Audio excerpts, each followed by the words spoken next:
and YouTube. There you go. There, got it all out of the way. Interesting as we roll along. Still a lot to talk about in Division III, keeping some eyes on things. Concordia Chicago story won't go away in men's basketball. You might remember a hard practice at the end of December, it appears. Resulted in 6 players ending up in the hospital. Coach was put on at least some kind of suspension. Don't know all the details, as the school's not said specific details as to what kind of suspension a person was on. Anyway, there was an investigation that was taking place. He was allowed to come back at least to start administratively. Team had to postpone, cancel, however you want to say, a handful of games in the conference. And then the athletic trainers all quit en masse from what we can gather. According to reports, no one's disputed that either, though it's also, an employment thing, so you don't always get all the information. And that came back as being related to allowing the coach to come back. Thought we were going to move on from there because the school made it seem like the coach had all the support of the team. Now we're looking, last we checked, at a season that's been called off, on top of the fact that, it looks like they're just not going to play any more games. And we haven't had any ability to get to the bottom of it. I have not been able to talk to anybody officially. We've not got anything from the school officially. No one's gone on record to talk about anything with us. So, and honestly, today I did not have a ton of time to try and dig into it. I keep saying this. I'll continue to work on that for the next show. And we'll see if we get anywhere with it. Maybe finally hear from someone on what's going on there. Not that it's related, but because it happened at the same time, Albion men's basketball continues to play. So it looks like they're moving forward with their situation. We don't know all the details there, but it at least seems like that program is moving forward. We mentioned, I forgot to mention actually on the last show, that there was another coaching change that was worthy of note. Warren Wilson, men's basketball coach, let go or resigned. We don't know the details. He was also the sports information director, so we didn't get a ton of information out of that. But the women's coach, who's also the athletics director, took over the program. She's now coached in 2 games, believed to be the first woman head coach of a Division III men's program. Got a win, I believe, but I'd have to double check if it was against a Division III opponent. Their schedule is kind of a mix of Division III and non-Division III as they continue to transition into Division III. Unknown why their men's coach left. And then we got more news today. Centenary, New Jersey men's basketball coach left. The word we're getting was it wasn't by choice. He departed, I guess, late last week. He was coaching against Cabrini on Wednesday. He was not coaching against Newman on Saturday. He's been removed from the website. They have an interim head coach there. Can't get to the bottom of that either. Didn't have a ton of time. I did ask around today. No one seems to have a lot of information as to what happened. So just some interesting notes in Division III. Not necessarily all with major programs, obviously, but just things that have certainly captured our attention.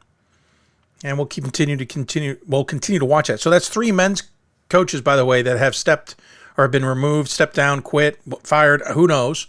All of them probably different so far this season. 1 women's coach, that was Rose Holman's head coach on the women's side. Of course, they called off their entire season, and he resigned as a result of it. So kind of interesting. Don't know what to make of it. It is what it is.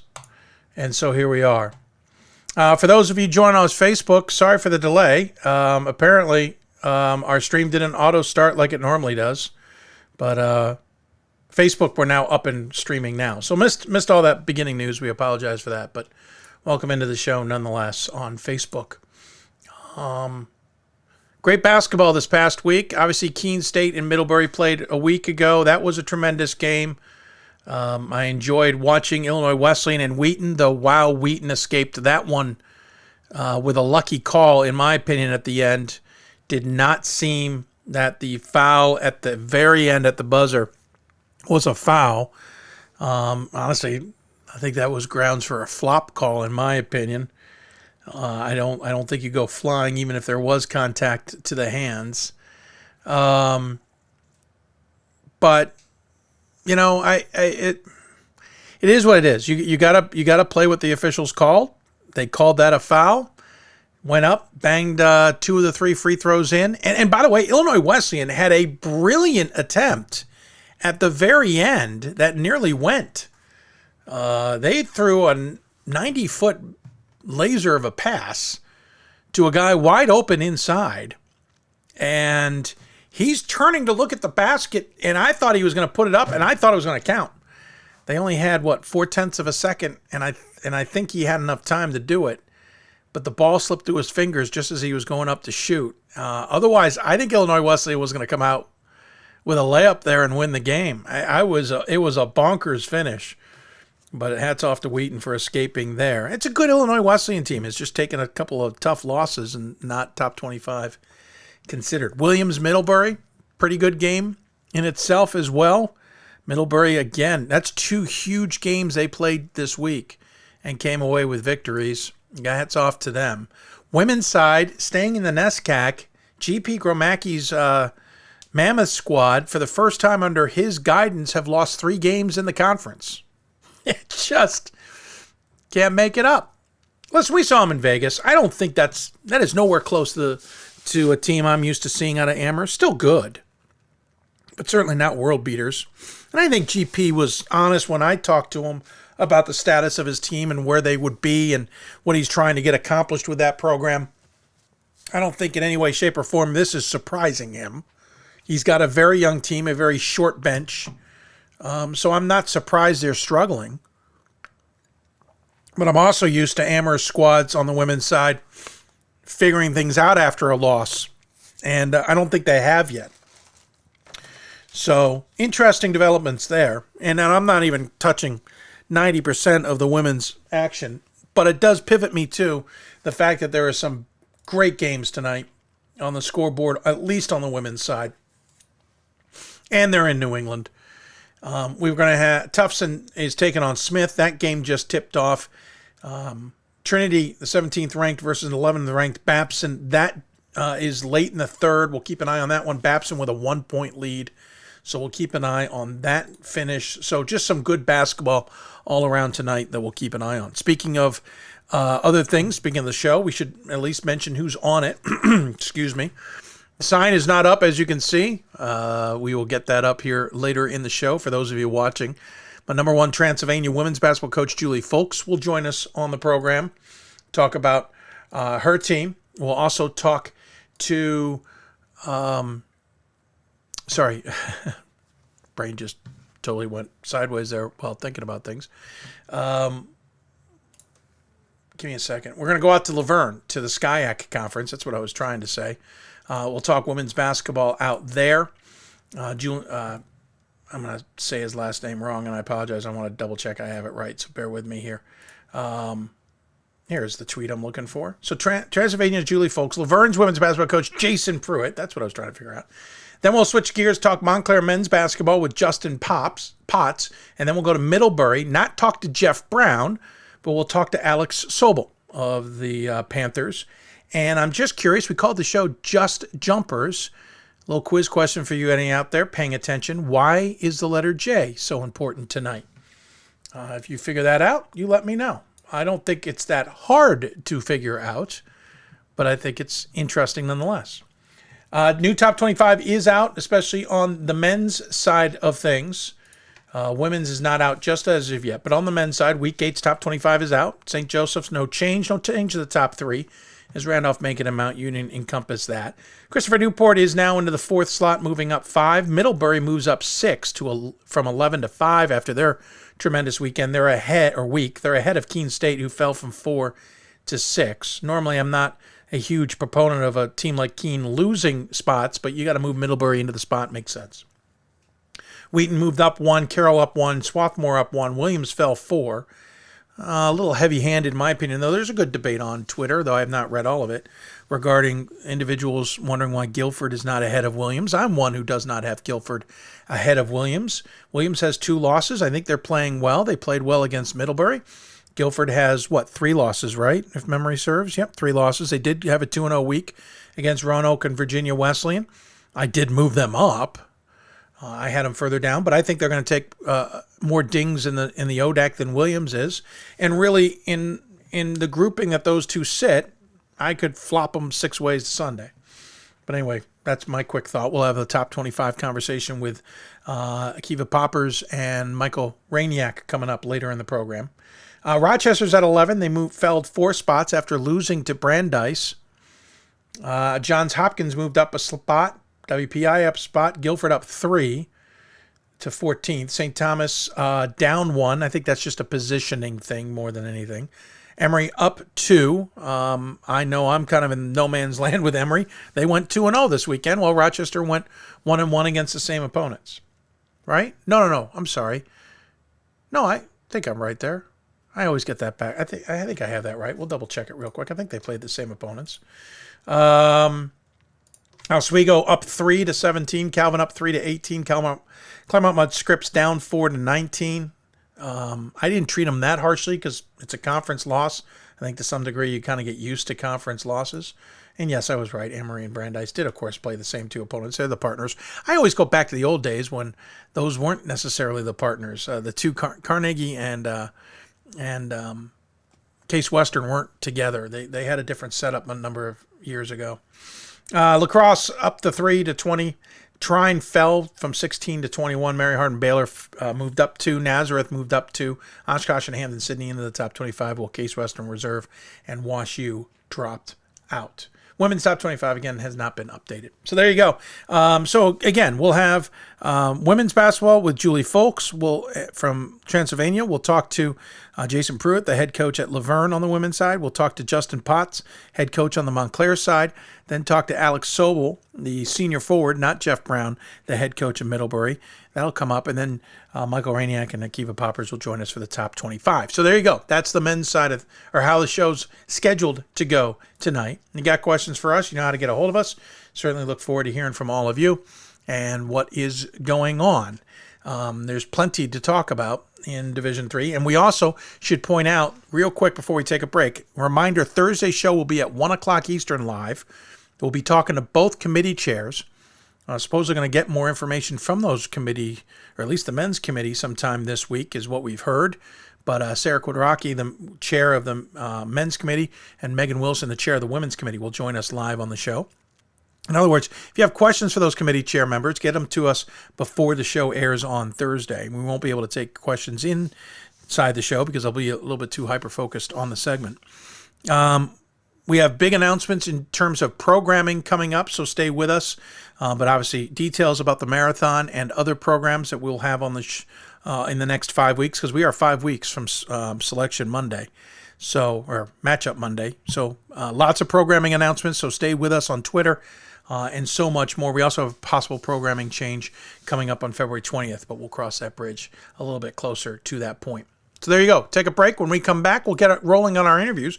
Juli Fulks will join us from Transylvania. We'll even see why the men's basketball coach might be their biggest cheerleader. You're listening to Hoopsville, presented by D3Hoops.com from the WBCA and ABC studios. So much more ahead.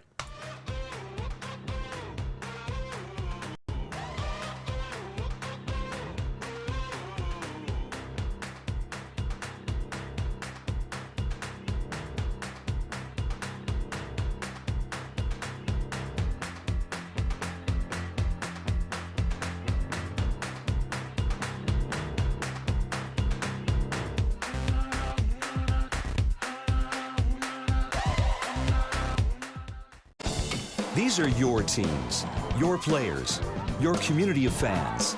This is where they play, where they practice, where you cheer.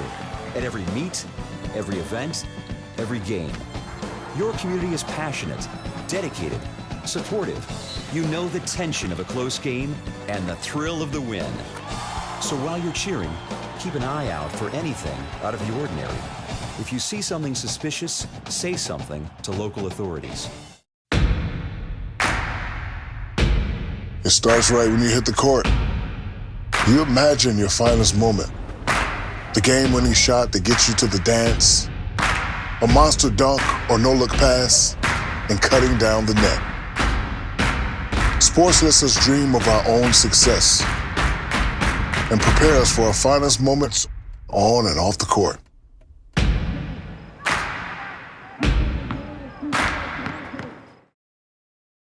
We've got more schools than Division I, more fans than Division II, and more upsets than March Madness. There's 800 programs with over 11,000 games leading to 2 national championships. And we've been covering it all for over a decade.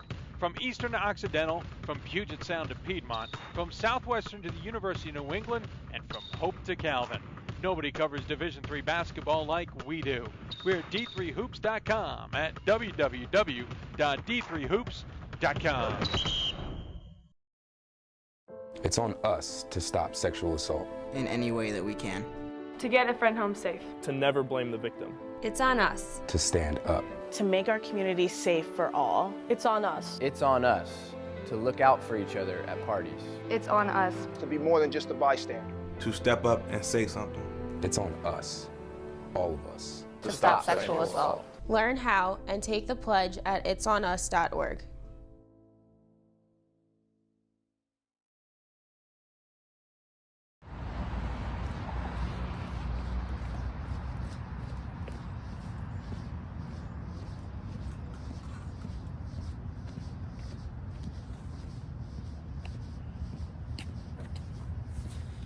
What are you up to, Coach Lane? Hello, Coach Hannah.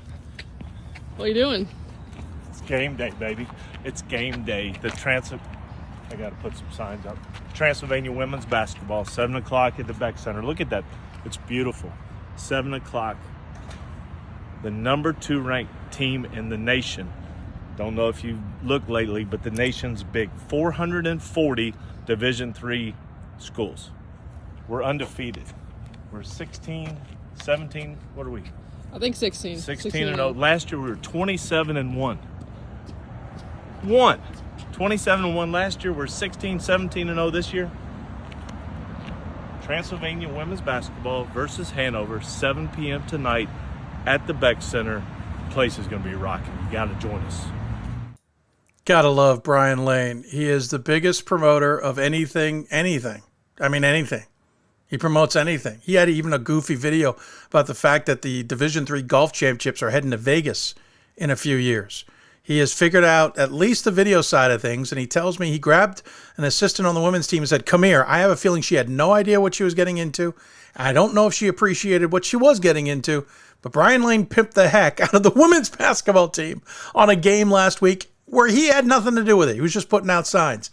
Gotta love Brian, and thank him for sharing the video with us, which is our segue into talking about the second-ranked Transylvania women's basketball team. Juli Fulks' squad once again playing well, undefeated. So joining us on the Blue Frame Technology Hoops hotline, the aforementioned Juli Fulks, not the Brian Lane out there, not to confuse everybody. Coach, first and foremost, do you pay Brian for all that PR?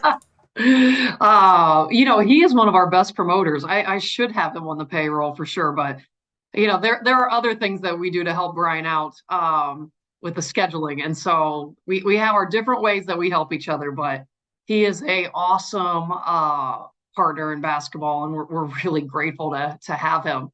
And I have been involved in 9 years now, a lot of videos with Brian Lane for every topic imaginable. So.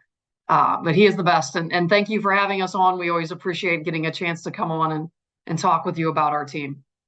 Oh, absolutely. I saw the Lane video, and at first I'm like, wow, he does his own promotion. He's out there trying to get his own team, the PR, to get someone to the Bass Center to see the game. Oh, he's talking about the women's team. Okay, great. I'm sure this is a double head. He's not even mentioning his team. Yep. He's only talking women. It's almost like I wanted to call him up and go, "Brian, you have a team too, sir."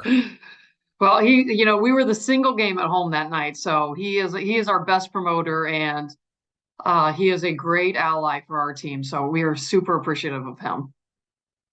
No, absolutely. He's terrific, and just having some fun with him, and I appreciate him sharing the video with him. I don't think he knew what exactly I wanted to get out of it, but now he does.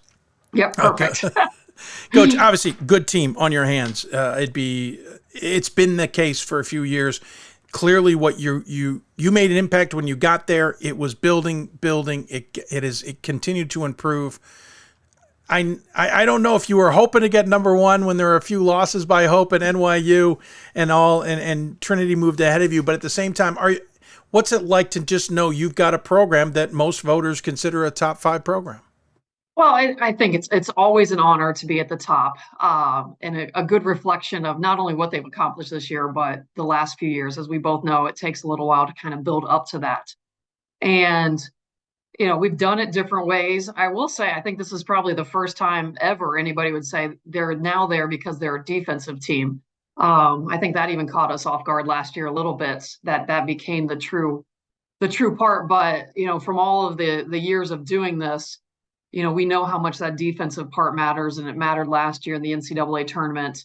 And, I was proud of the team. We brought back nearly everybody this year, and we started where we left off last year, which I think has played into a lot of the success that this is a group that is really committed to defending and rebounding and doing really well at that. Well, that is the difference. You are a team that is a battler, for lack of a better description, in the sense of that you're shutting teams down a little bit, and now your offense has room to breathe. Is that a good way of saying that? I think that's a great way of saying it. I think in the past it felt like, we've always shot a lot of threes, and that's a part of our offense.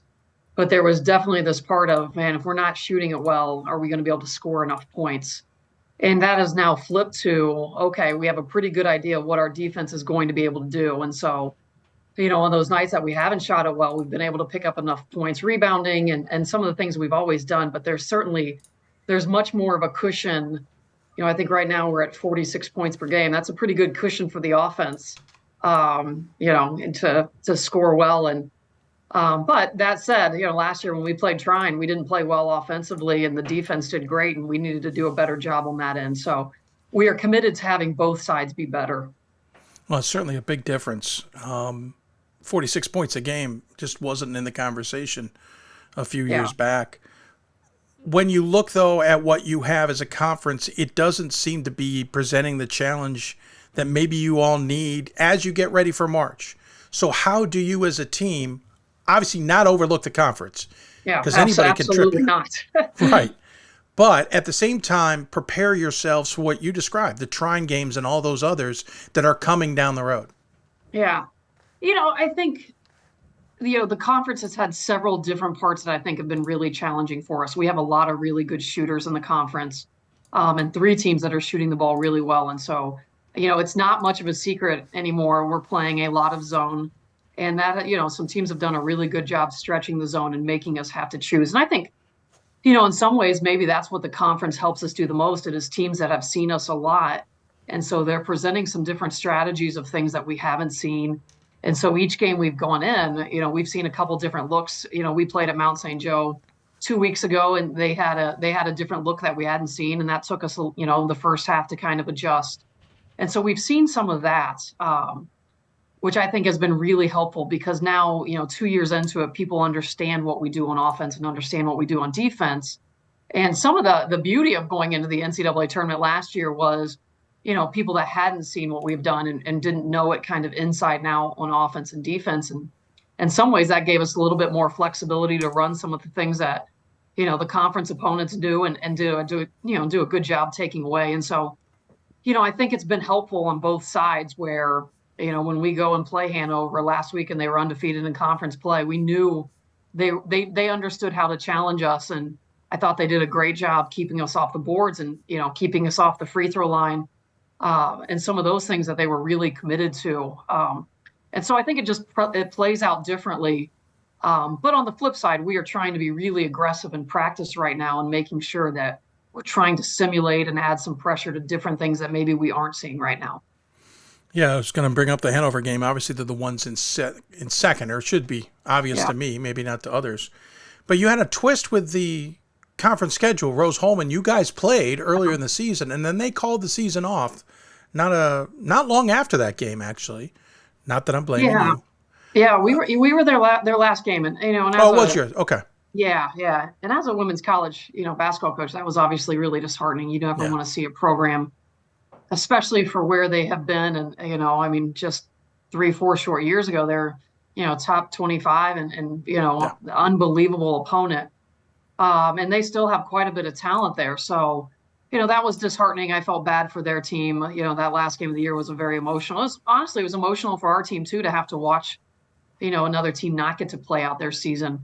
But that did, that created some unique things. Having a bye, the third weekend of January was an interesting reset. Probably, as good for the coaches as anybody else to have a weekend to kind of, refocus. And that certainly changed things. We went much harder than we would normally go on a Friday, Saturday, Monday for practice, and tried to actually get a lot out of those 3 practices when we weren't game prepping. So that was definitely different. And in some ways that kind of happened at the beginning of January last year when we lost 4 conference games to COVID. So, there are trying to find some positives to not having games and getting in more practices than you normally do this time of year. So you guys knew that was their last game? We had a really good inclination. Yes. Oh, okay. Sure. No, that's fine. They announced it that week. They announced it right after that game. Yeah, I realized that. I wasn't sure the dynamics and it almost a little reminiscent of COVID a bit there. Yeah. Those years where may not be playing for much after that. Obviously, you made the game up with John Carroll, and I looked. You have this. There's been conversations about the schedule. I've talked about it, trying to find that balance, trying to find the challenges so you are ready for March, but also to tell everybody just how real you guys are. And I feel like you almost got bit by an unfortunate bug this year, because the beginning of the season's Concordia, Texas, and Texas Dallas, but that's a Texas Dallas team no longer under Polly Thomason. Didn't really have the weapons it normally has. You have a couple others in the schedule, including conference foes that are normally a little bit more challenging. But you picked up a game against John Carroll because of that loss to Bluffton. That felt like a really good game to pick up, though not in January, but in some degree it didn't matter, right? Yeah, and that's, when we did our schedule, it was, we schedule generally, September, October of last year. So we were coming out of COVID and still not knowing what type of season we would have last year and whether games would be played. And certainly we thought we would be pretty good. You probably couldn't have convinced me we were going to be 27-1 quite yet in October.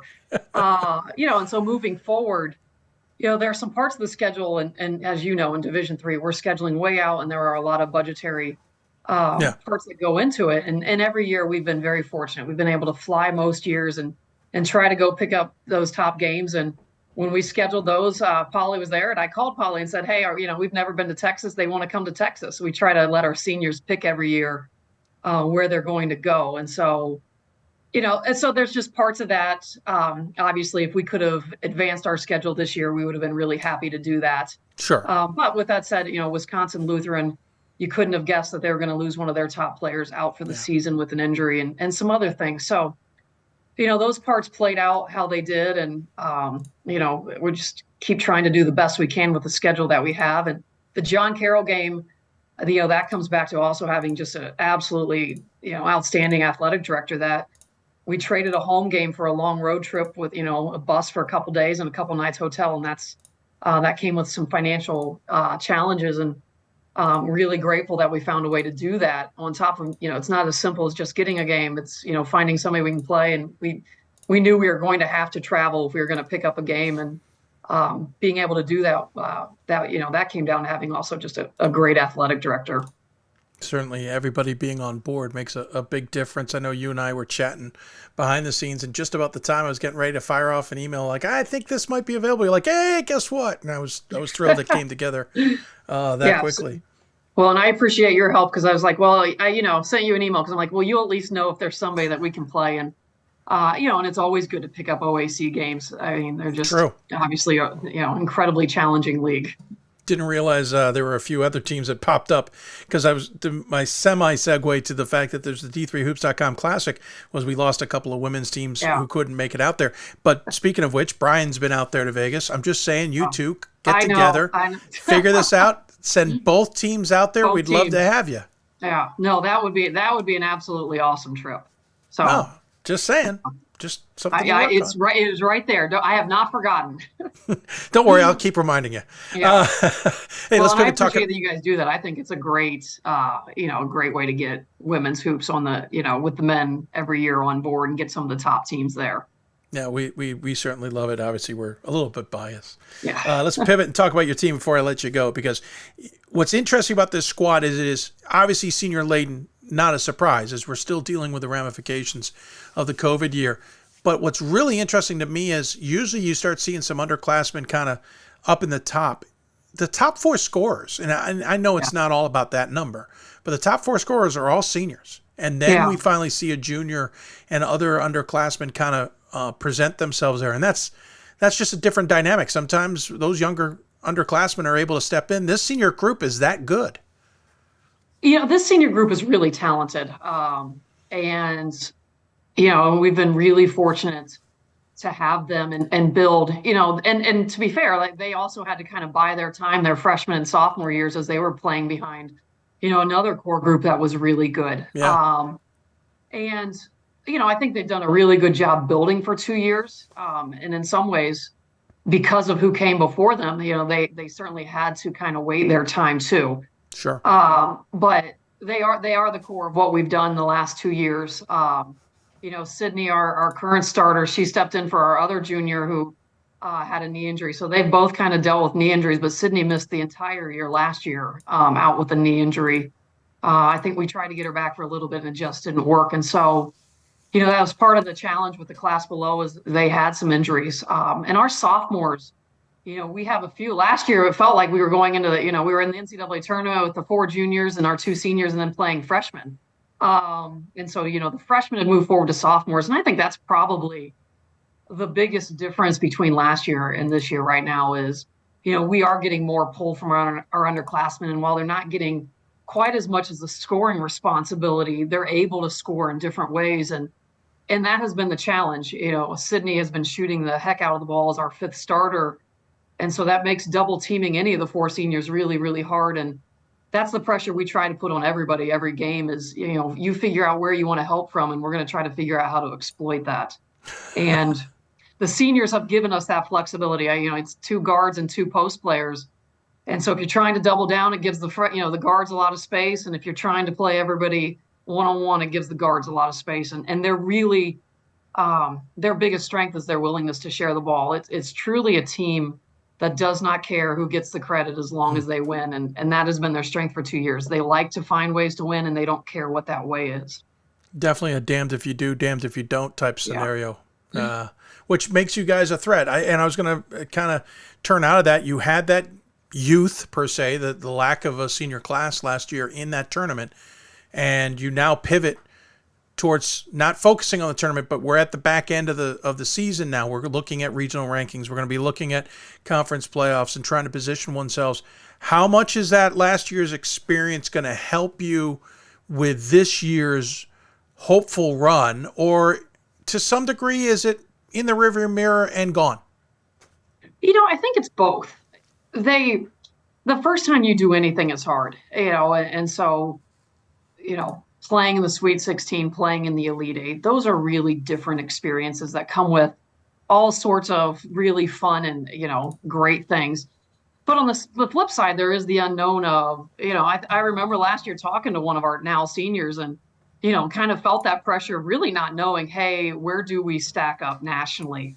We'd played Tufts and played John Carroll, but still, not having gone that deep in the tournament, there was the unknown. And so, while anything can happen in the NCAA tournament, I think that is still a part of, they have a pretty good sense of where they feel like they rank, and they have really big expectations. And, the confidence is a part that always matters. There has to be a real belief that you can go in and win these games. And I think that part plays out over and over.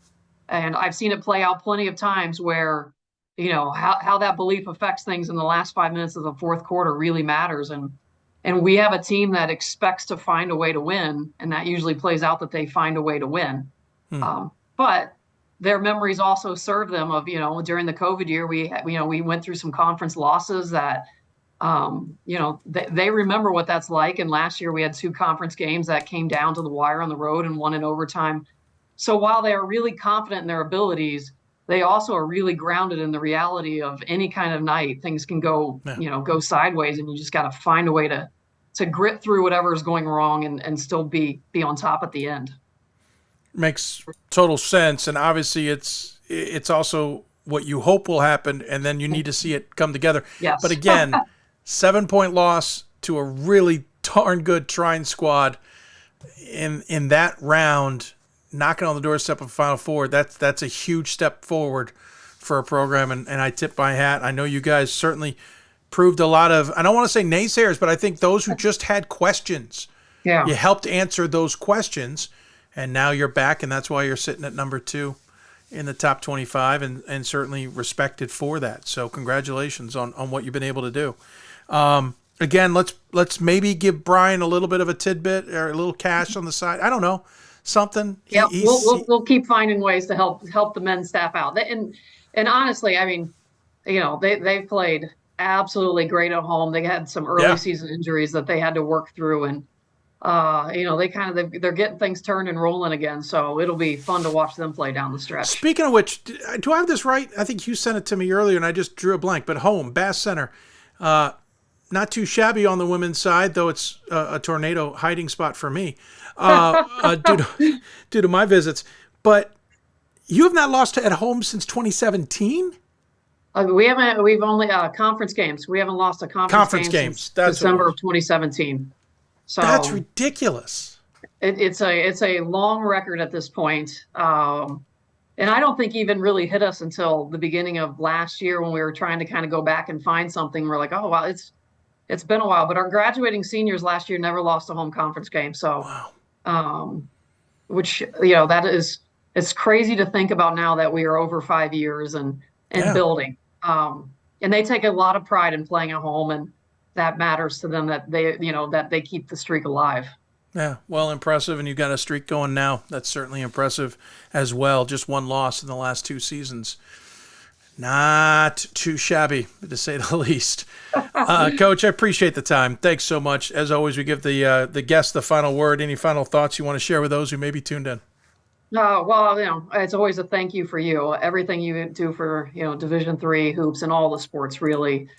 We appreciate it, and you guys do it with such class, and that it's just a big boost to the whole sport and to our athletes who get to follow along. So I really appreciate everything you do. Well, thanks, Coach. That's awfully kind of you to say. We appreciate it, and obviously, you coming on the show makes us be able to do our show better. So it's a quid pro quo. Yeah. Well, anytime you get invited, it usually means things are going well. So usually, so it's fun for us. Yeah, usually. There's some exceptions, but usually. Hey, well, thanks so much. Take care. Enjoy the rest of the season. We'll look forward to talking to you down the road. All right. Thanks so much, Dave. Juli Fulks joining us on the Blue Frame Technology Hoopsville Hotline. Easy for me to say, right? Great job by the Transylvania. 17-0 this season, 9-0 in conference play. They were 27-1 last year, 13-0 in conference action.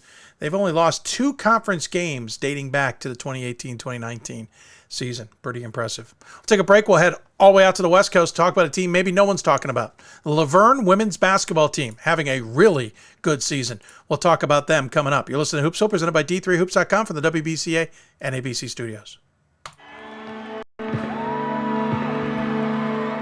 Great moments are born from great opportunity.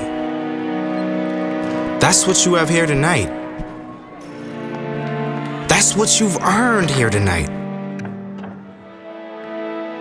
This is your time. Now go out there and take it.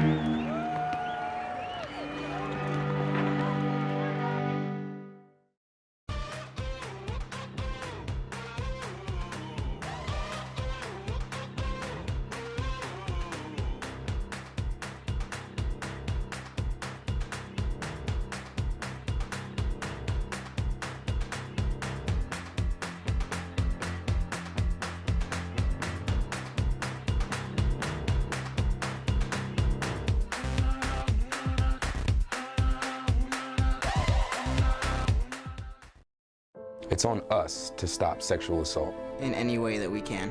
To get a friend home safe. To never blame the victim. It's on us. To stand up. To make our community safe for all. It's on us. It's on us. to look out for each other at parties. It's on us. To be more than just a bystander. To step up and say something. It's on us, all of us, to stop sexual assault. Learn how and take the pledge at itsonus.org.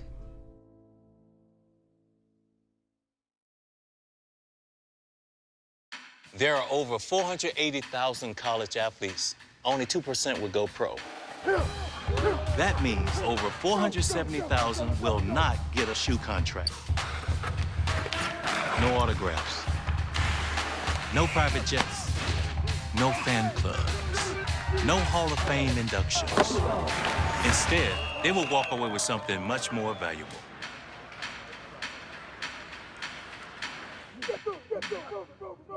We've got more schools than Division I, more fans than Division II, and more upsets than March Madness. There's 800 programs with over 11,000 games leading to 2 national championships. And we've been covering it all for over a decade. From Eastern to Occidental, from Puget Sound to Piedmont, from Southwestern to the University of New England, and from Hope to Calvin. Nobody covers Division III basketball like we do. We're at d3hoops.com at www.d3hoops.com.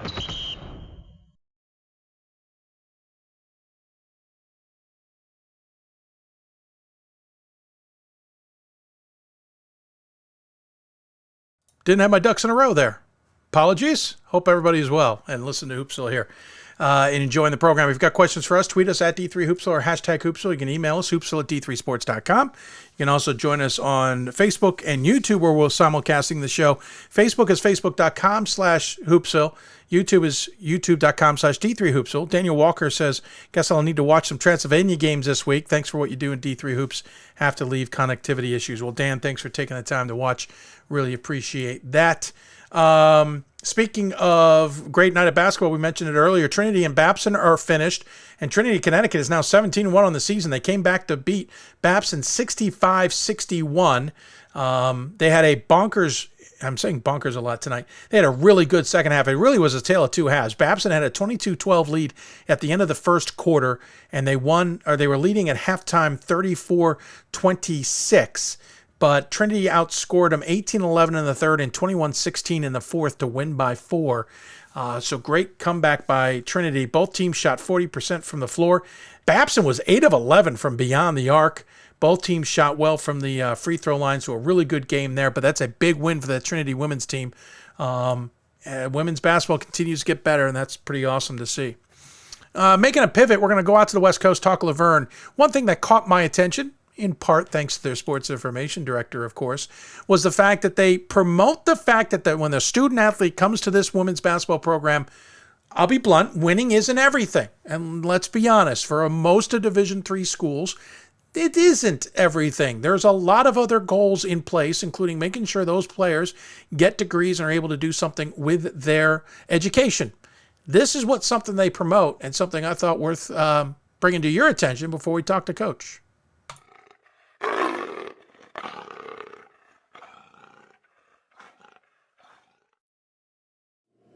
When it comes to graduation, it's the gift and the curse.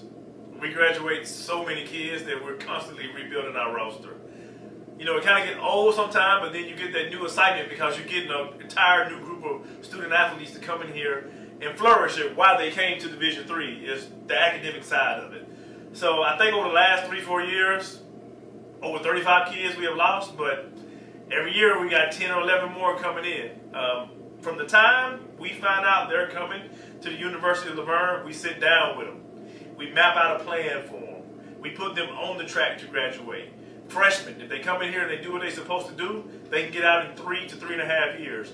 A junior college kid with an associate's degree can come in and get out in 3 semesters. So it just depends on the circumstance for the student athlete that we're recruiting, but we also put a heavy emphasis on graduation. That's the first thing we do is map out their route to graduation, because you got to remember, they're here to graduate. They're here because their academic success is allowing them to play Division III athletics, and that's the motto of Division III: academics first, then athletics, and then you put them two together, you have a healthy balance, and we're flipping our roster once again, but it's a good problem to have. And joining us on the Blue Frame Technology Hoopsville Hotline is the aforementioned Jason Priutt, the head coach of this Laverne women's basketball team. And, Coach, I'll say, pretty impressed that, well, first off, in your season, and we'll certainly talk a lot more about that, but I'm really impressed that you're just that upfront with it. I mean, it's not a secret in Division III. Obviously, it's about graduating. It's about preparing your student athletes, etc. But you guys are just flat out honest, and you'll do it a little quicker than the norm. Yeah, we are. One thing about the University of Laverne is we do not try to hold you here longer than what you need to be here. So if you come in and you stick to the plan and you stick to the course, freshmen can graduate in 3 years, 3.5, and, junior college transfers can get out in 3 semesters, so the system is actually built to get you out of here and get you started in life. That's tip of the hat. Obviously, there's a lot of vast majority, almost all Division III schools, they want you to graduate. They want you to be prepared for the future. They want you to get that degree, etc. But you guys obviously have it as maybe of a bigger focus if it's 3.5 instead of 4 years, etc. But that has an impact on the team. And so you're not looking at maybe having an injured player stick around another year or two to play, or maybe COVID students stick around that extra year or two that they got. And it's not everything's equal there. I'm sure some do for whatever their various reasons are. And I'm guessing as a result, winning the conference isn't priority number 1. Being in the NCAA tournament isn't priority number 2. How does that go over with recruiting when you are at least trying to be competitive? No, so the misconception is I am trying to win this conference, and I am trying to make it a tournament appearances. That's why we're selective with the young ladies that we bring in, and they know up front. So we actually go through and do a transcript evaluation. We tell these young ladies, hey, come in with an associate's degree from junior college. You can do X, Y, and Z. You can graduate. With COVID happening, we finished with a pretty good team that year. COVID took away a team that would probably be as good as this team we have now. The coach in me wanted to re-recruit those kids, but those kids got jobs. I mean, they went out into the real world. Thankfully, I had 2 return from last year's team that we made the playoffs for the first time and whenever. And then I have 1 on the team this year, Dejanay Gill, that's just been terrific for us. She actually came back, started her master's program last year, and was able to play and graduate this year. So no, winning is a priority. Winning conference is a priority, but graduation is the biggest priority because we're recruiting kids that normally Division III do not recruit, because we probably have one of the most diverse rosters on the West Coast, and it's been like that my 5 or 6 years here. Give me more about why, because I think for some they may not understand that dynamic, why you think it's or feel it's more diverse, and why you're aiming for students that most in Division III aren't. I'd love to know more about your thinking there. Coming from an independent school that had success and then coming from an NAIA program that was successful here, I kind of kept that same model. But since I'm now at Laverne, I'm able to go into those inner city schools, those rural schools, those schools and demographics where some people may not be comfortable going into those neighborhoods because they do have Division III kids. Those kids do not know about Division III because no one has been into those school districts. No one has been into those classrooms. So it's basically, we look around, people recruit who they comfortable recruiting with. I'm comfortable recruiting everyone. So if it's a kid that has grades, I'm going to get them. If the kid is in this part of the neighborhood where some people don't want to go because after dark, guess what? I'm in that gym after dark. If I'm in a neighborhood where I may get pulled over because I'm the only person that look like me in that neighborhood, guess what? I'm going in that neighborhood getting those kids. If they're Division III and they're academically qualified to get into Laverne, I'm going to get those kids. And that's the other key here is the academic side of it. You are at a pretty good, reputable, most of the entire SCIAC is a very reputable conference in terms of the academic standards at those institutions. So you talk about going into the inner cities, and we all know, forgive the term, there are diamonds in the rough there. There's more than just a couple of diamonds. There's a lot of them. So you do have that battle. Which comes first? Do you find out who's got the grades and you go see how they play?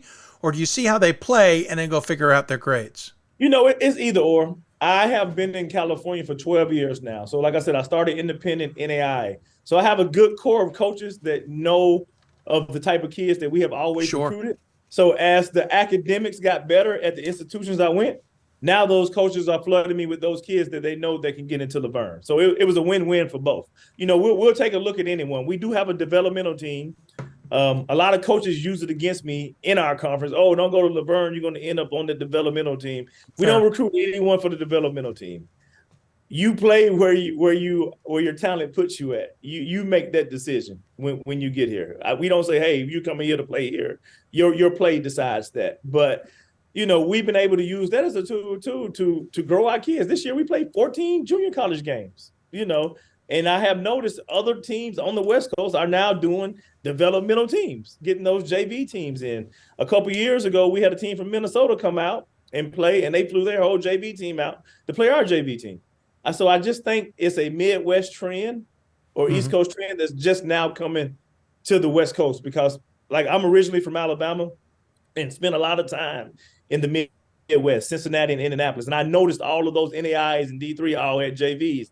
So when I got out here on the West Coast, I was like, hey, this is another way to boost our roster and to develop players that we think need more development instead of throwing them to the fire. The good thing about that developmental team is you don't have to go to junior college if you don't want to, because you can come here and stay on track to still graduate in 3 and then work on your master's degree and later. So the joke is, you know what? I'd rather have you later than now, because I know later you're going to be more mature and ready to go than getting you in your first year if you do have to spend that year on the developmental team. No, there's absolutely a ton of truth to that. And developmental teams are, I think it's dealer's choice or the taste of whomever. But to be honest, as we get closer and closer to the proverbial cliff of whether it's 2025 or 2026 when enrollment's supposed to drop, those developmental teams can be helpful because that's more enrollment. Yeah, we're going a little inside baseball there, but you're helping a little bit with the enrollment side of that fact to help Laverne in some ways. That's let's just argue 15 more bodies that are coming on campus, but it helps you. It helps the team. It helps them. And it gives, as you said, opportunities to those who may not have had it in the first place, get on campus and get a degree if they're so interested. Right. Correct. Curious, though, because we have you on because you're having a bonkers good season. We'll talk a little bit more about the nuances of the season. But looking back, 17-1, you got to go back to 2008, 2009 for the last time you guys had a season like this in terms of numbers. 19-7 that year. You were coming off a 20-8 season. The season before that was 19-7. What is it about this season and this team? Because for the last few years, you've been a 500 squad. What's been the breakthrough moment, as it were? The breakthrough this year, we were just able to recruit a good group of kids. This is my first 4-year class that I recruited to Laverne that's actually playing on this team too. The buy-in came from those kids that was from my original class. I have 1,000-point scorer coming off the bench. 1,000-point scorer coming off the bench. And, that was a hard conversation to have with that young lady. But, this is what we need to move forward. So she's like our Jazz Johnson, number 5. She's like our Benny Microwave Johnson, if people know who that is. She's coming off the bench. We got Casey Caramato, another on my original group, and Kendall Stanley. Those kids bought in and they set the tone this year. I think the success to our program started in the weight room with Coach Durant. It started early in the preseason with the preseason workouts, the conditioning. And I take our hats off to our strength and conditioning staff, because he came in early and he told me, hey, this team is different. This group is different from everyone you have ever brought here. They can move, they can play, and they like each other. They get along. It's a real sisterhood. So I think all the success started in the weight room in preseason back in August. That's pretty impressive. I don't want to dive away from the team for a moment, but let's be honest, the 17-1 does reflect 7 games against non-Division threes. You took on Oakwood, Life Pacific, Bethesda, Utah Tech, Life Pacific again, Simpson of California, and then Bethesda again. By the way, there was another game in there against that you guys has an exhibition. It's not popping up on my schedule, but you also had another one since November 10. I know where you're located. You're between LA and San Bernardino, kind of up near the mountains in the Redlands area. We know about where it is. We know it's not the easiest place to necessarily get games, but a lot of SCIAC teams have been filling it with full Division III schedules. I'm curious, and I'll admit I didn't do a 10-year look at schedules, to be honest, but what's the mentality with the schedule? Well, let's start there. What's the mentality with the schedule? Are you just looking for games to help improve the team and not worried about anything else? You know what? It's a lot of research based because I come from an independent where I had to schedule 30 games a long time ago, so I know a lot of people. But the pivotal point for me was, I want to say 17, 18, where CMS went, I want to say they went 23-4. Their only losses that year was to Puget Sound, Chapman in double overtime in the tournament. And I can't remember who else beat them that year. She went across country and they played a heck of a D3 schedule. She lost in double overtime in the conference championship and she was sitting at home with me still watching. So it's like, why send my kids out if we're in a one big league, right? That's been the history since I've been out on the West Coast, that we have only got one team in the tournament, you know? So a Division III coach, I talked to this coach, and she later took a Division I job, and she said, hey, you're probably only going to get one team out of your conference, build a competitive schedule, make sure those kids have good experiences, and just win your conference if you want to go dancing. So that's been the approach that I've taken. You talking about the Pepperdine coach? No. Another coach. I don't know if she want me to name her, so that's why. No, that's fine. I was just going to say, we know Pepperdine's coach real well. I'm going to have to give her a phone call.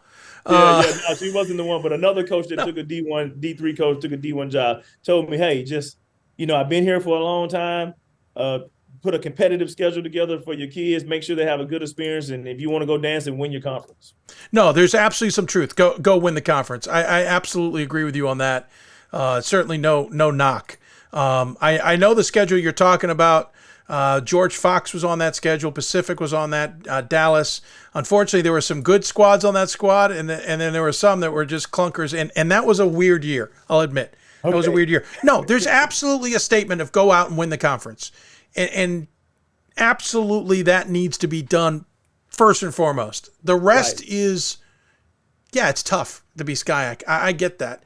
And we can talk some other time about the nuances and whether you can pull it off, maybe playing some more. But I was kind of curious on that idea. And obviously you want to get ready for your conference. How do these teams get you ready for SCIAC play, especially this season? Well, this team this year, the biggest trip we took this year, we went to Alabama, where I'm originally from. We got to play at Oakwood. People hear Oakwood, but people don't know that's one of the only places in their gym where Martin Luther King Jr. actually delivered a speech, and it's still standing. So that was a historical moment. We took him there. We took him to the University of North Alabama. I'm from Muscle Shoals, Alabama. That's in Florence, my hometown, just to get a D1 exhibition because I had a game scheduled with them years ago before I took the Laverne game. But we took him to Ivy Green, the birthplace of Helen Keller, Awesome. Then we took him to Fame Music Studios in Muscle Shoals, Alabama. We took him to the Space and Rocket Center in Huntsville. We actually took him up to Pulaski, Tennessee, to another historical landmarks in the area. So that was a good trip, and I think that's a defining trip that actually brought us closer together because we spent over a week on the road to start the season out with. And then, Life Pacific, it's a hometown rival. They're 2 miles from us down the street. Yeah. So next year we're probably just going to do the one game, buy a cup, and make it a rivalry game. Trying to get the community engaged in it.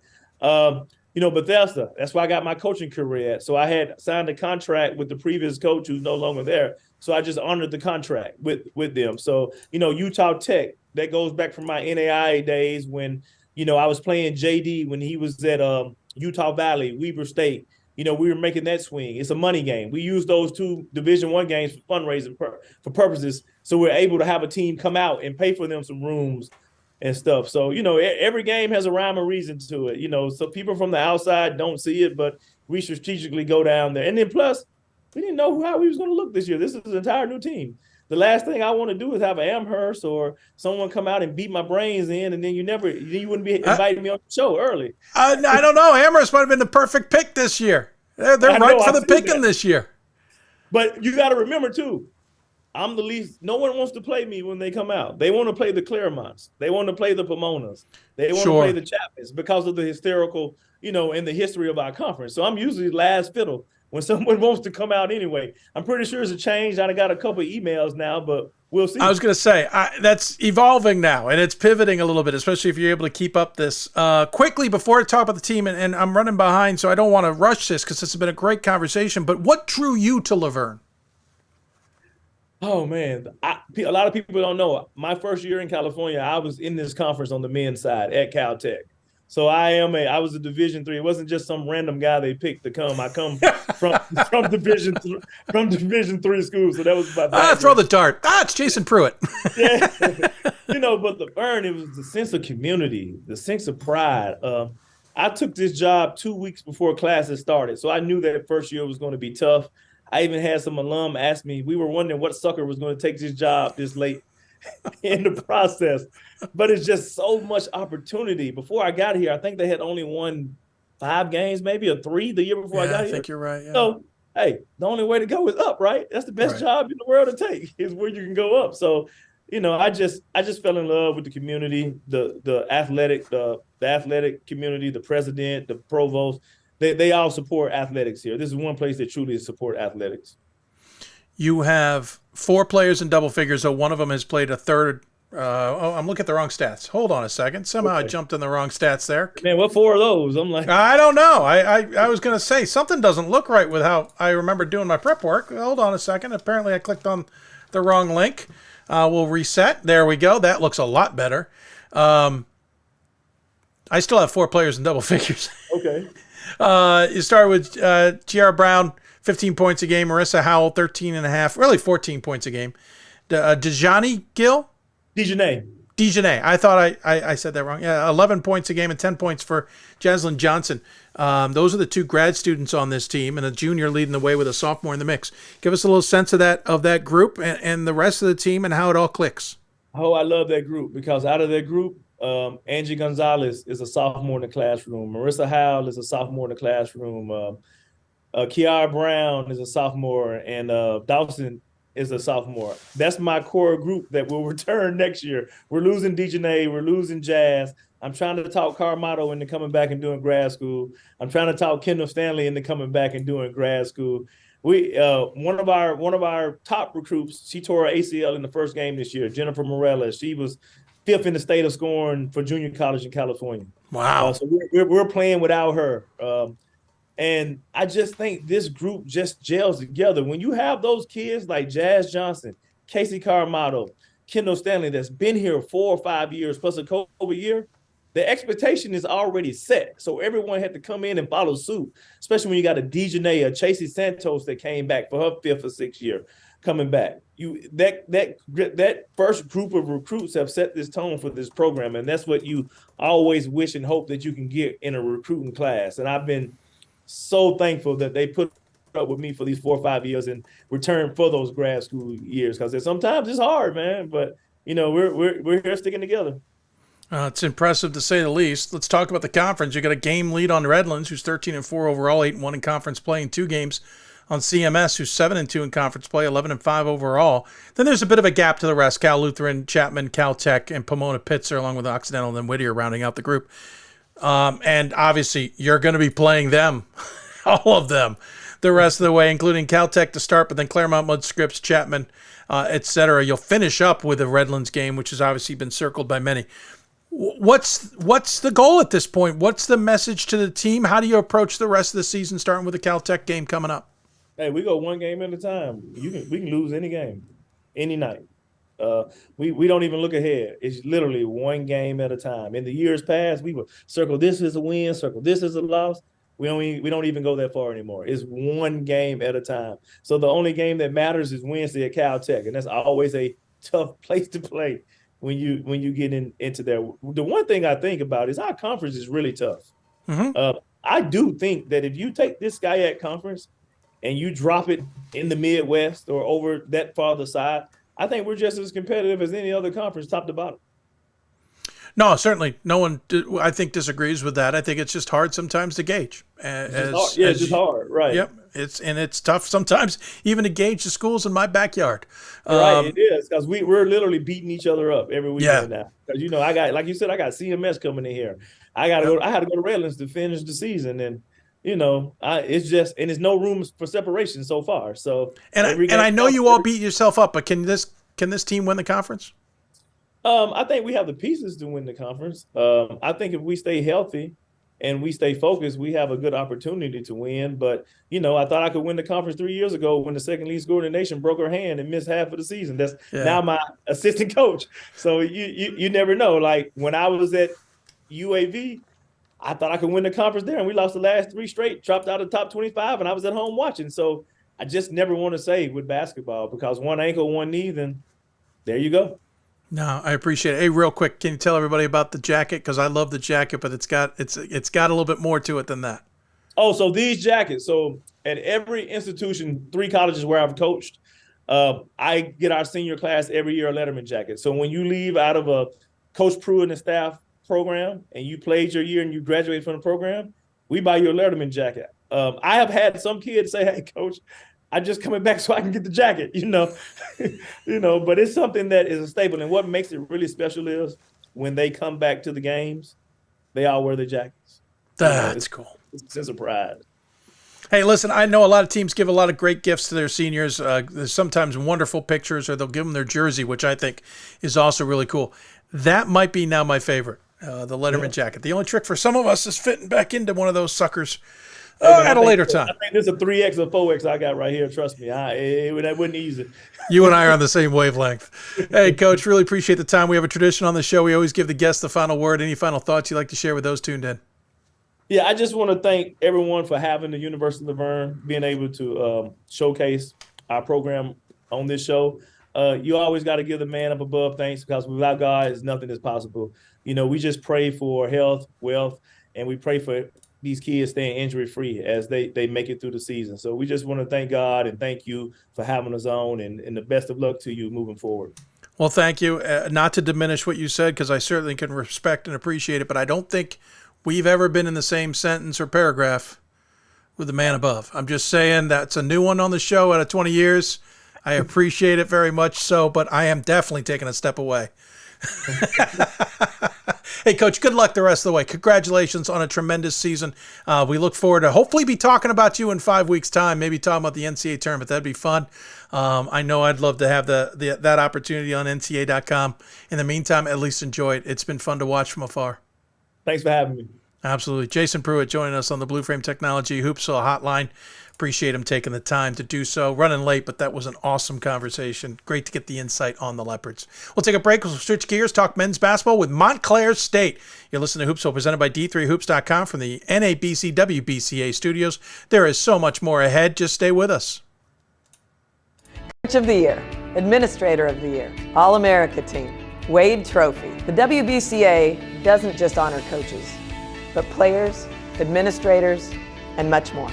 The WBCA strives to honor those who have contributed to the advancement of women's basketball. Celebrate the present, honor the past, look to the future.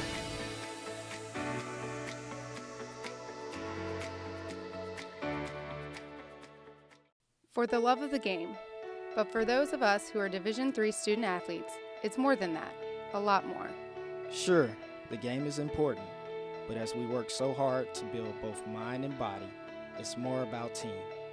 That is why NCAA Division III teamed up with Special Olympics. And in giving the gift of sport to those for whom it seemed an impossible dream, we are working to make this a better world. Help us keep that dream alive. You can make a difference. It's on us. It's on all of us. And it's time to act now. It's on us to start the change. It's on us to be the change. It's on us. It's on Division III. It's on all of us to stop sexual assault.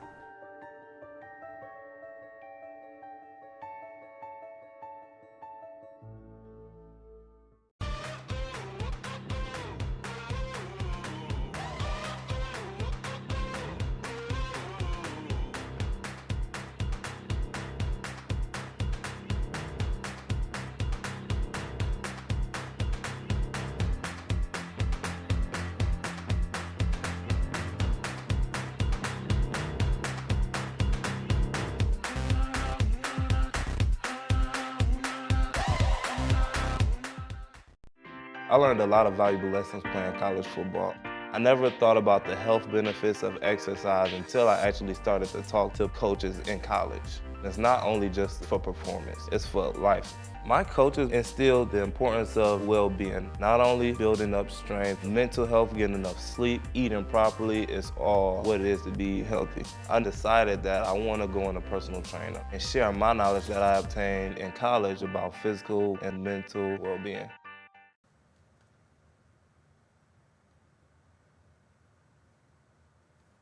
Welcome back to Hoopsville, everybody. Hope you're enjoying the show. If you got questions for us, tweet us at D3Hoopsville or hashtag Hoopsville. You can email us, hoopsville at d3sports.com. You can also join us on the Facebook and YouTube live streams where we're simulcasting, facebook.com/Hoopsville and youtube.com/D3Hoopsville.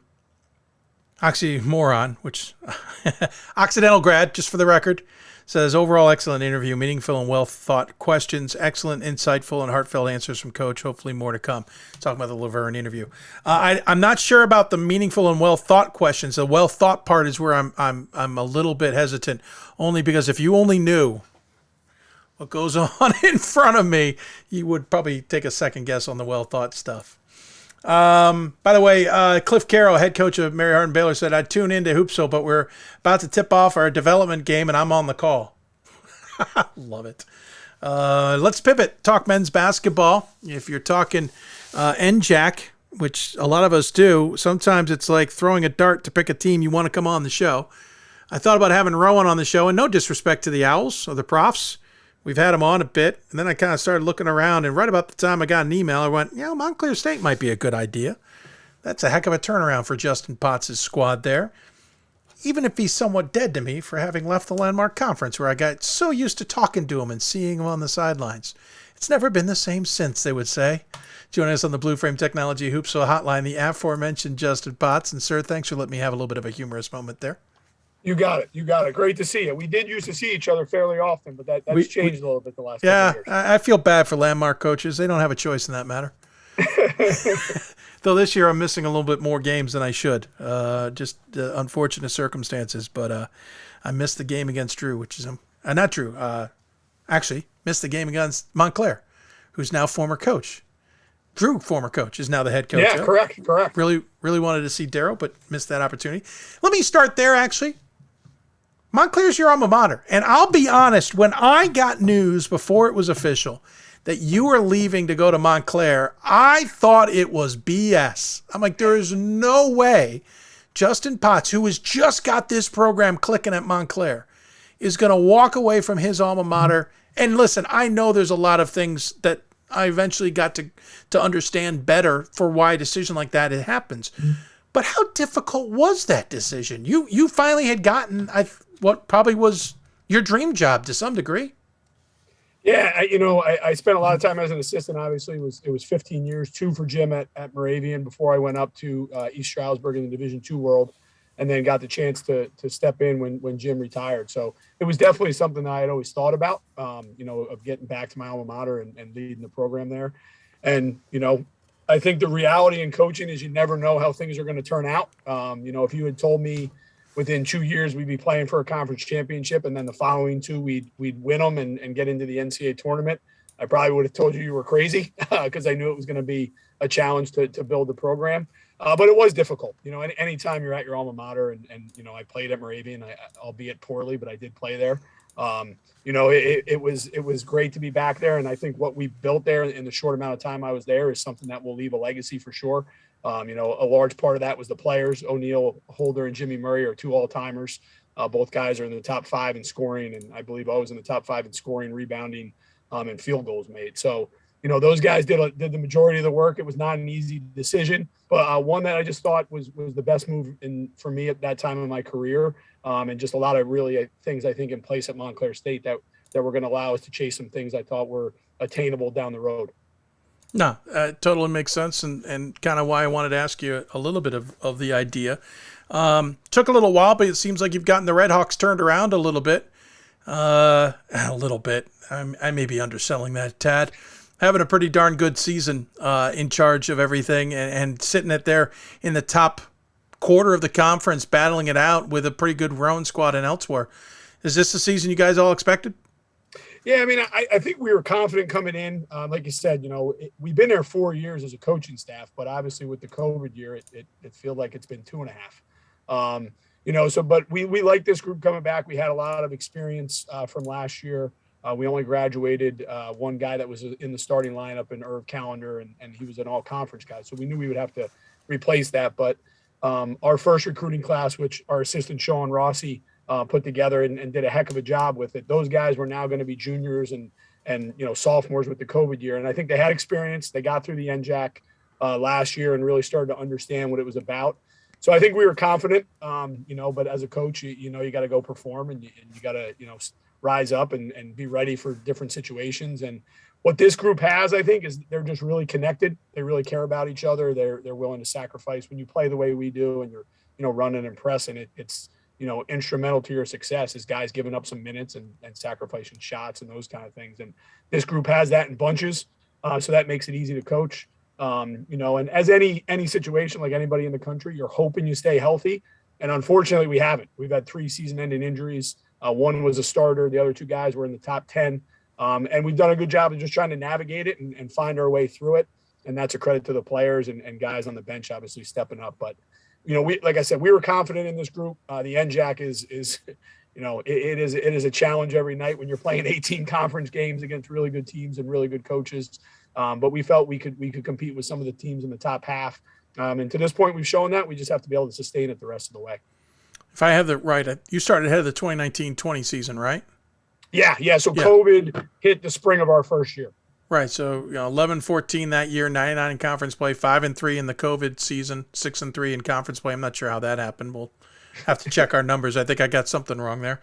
14-10 last season, 9-8 in conference action. You've already surpassed that. You're 15-3 this season. You're 9-2 in conference action. Granted, you guys were clicking along until you bumped into the Sales, and that was an absolutely unreal game.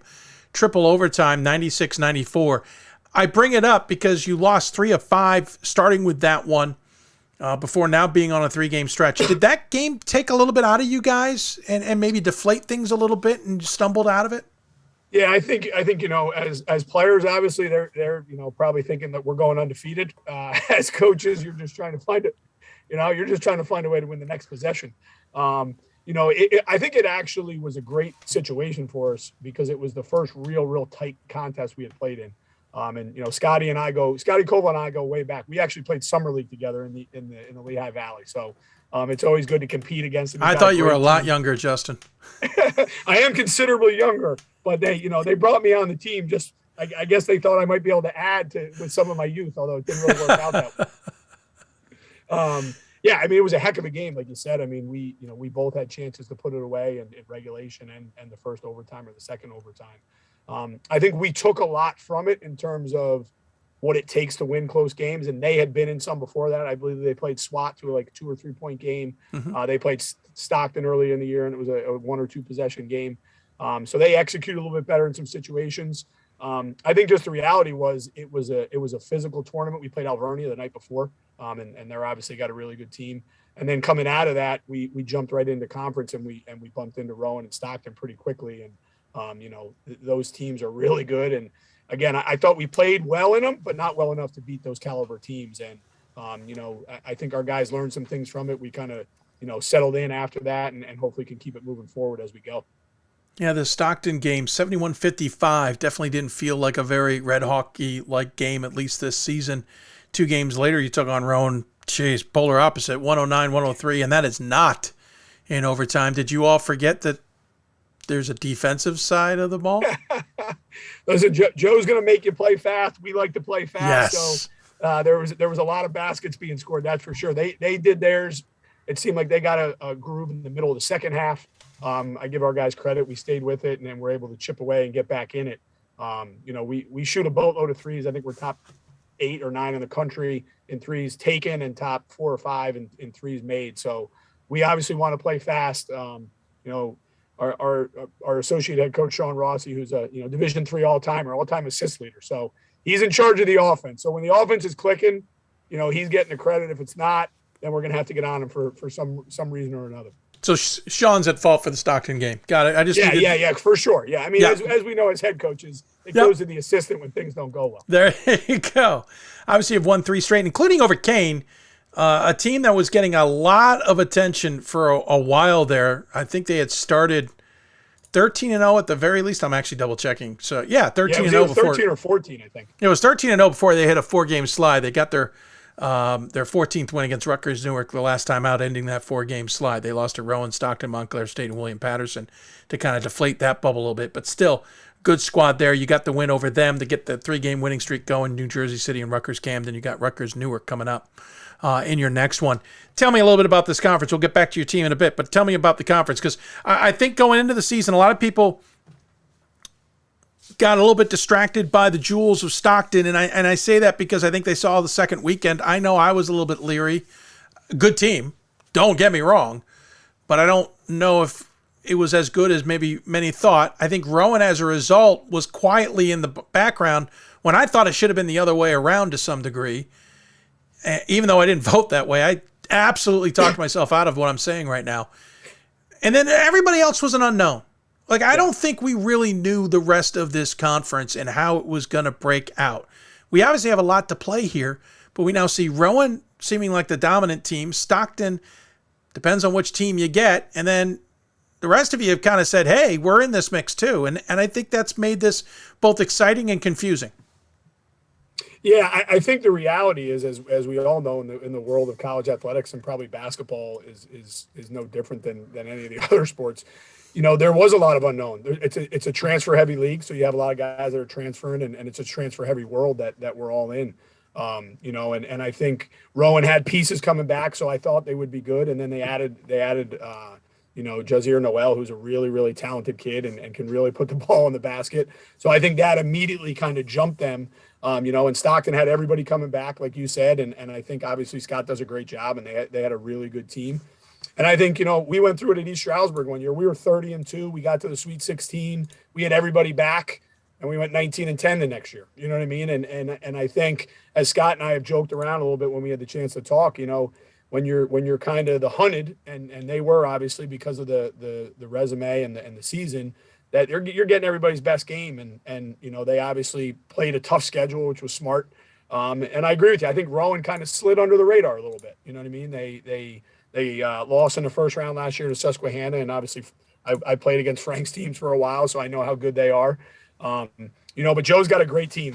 They're long, they're athletic, they got multiple guys that can score it. They've shown they can play slow games and win, and they can play games that are, you know, closer to the way we played them and be in a track meet and win. And I think Stockton's starting to play a little bit better. I know Rowan got him the other night, but you know, they played a little bit better in the couple games before that. And then I think the rest of the league, like you said, you know, we've gotten ourselves into a good position. You know, Coach Turco at Kane's got a really good team. They're talented as well. And you know, the reality in the end, Jack, and I think we're probably one of the only conferences, is we got 18 conference games. I mean, it is brutal. January and February are a grind. And there's obviously a lot of successful coaches. There's a lot of really good players. And I think what we've realized, and I think our guys, we try to get them to understand, is like your mindset every night's got to be ready to go, because there's going to be contrasts in styles. There's going to be, you know, really good players that you're going to have to take away. There's going to be, you know, teams that are trying to obviously take away from you. And that 18 conference game slate, you know, is an absolute for you know, Division III guys. And we had it when I was at East Stroudsburg. I think it was 22 conference games in the PSAC. You know, it really puts a challenge on you mentally and physically, because you don't get too many breaks, and you know, you got to be ready for that round robin type situation. And you know, these kids all know each other. They're all Jersey kids, so there is animosity, there is rivalry. It makes for great environments, but it also means you better bring it, otherwise, you know, you're going to be in trouble. Yeah, no, good point. Talking about the team, Stephen Bremen leading the way, 16.7 points per contest, 7.5 rebounds a game, shooting 48%, including 43% from beyond the arc. And don't foul him, because he hit 86% from the free throw line on top of that. You got Mike Jackson in double figures as well at 13.7. You got Keon Price at 13.3. All three guys have started and played in every single game. Price is he's one of two of your top assist guys on the squad. You mentioned injuries, kind of getting into that just so everybody knows. You have 8.5 points from Kyrie Henry. He's played in 15 games. 8 points from Amir Williams. He's played in 13. And Devin Cooper, your starter, who you talked about losing, 7.2. There's other guys we have not talked about, obviously. Yep. But that trio of Bremen, Jackson, and Bryce certainly seem to be leading the way. Yeah, those three guys, you expect it from Steve. He's a senior. He's coming down the end of his career. I think he's been a guy that's been a great example for our younger players in terms of his consistency, his work ethic. From the time he's been at Montclair, he's gotten a little better every year and really raised his game. And, he's got that look in his eyes with under 10 to go that, everything matters. And, I think he's really, really playing at a high level. Mike was a guy as a freshman that had a great year and got on the radar late in terms of, really playing well in the second half of the season.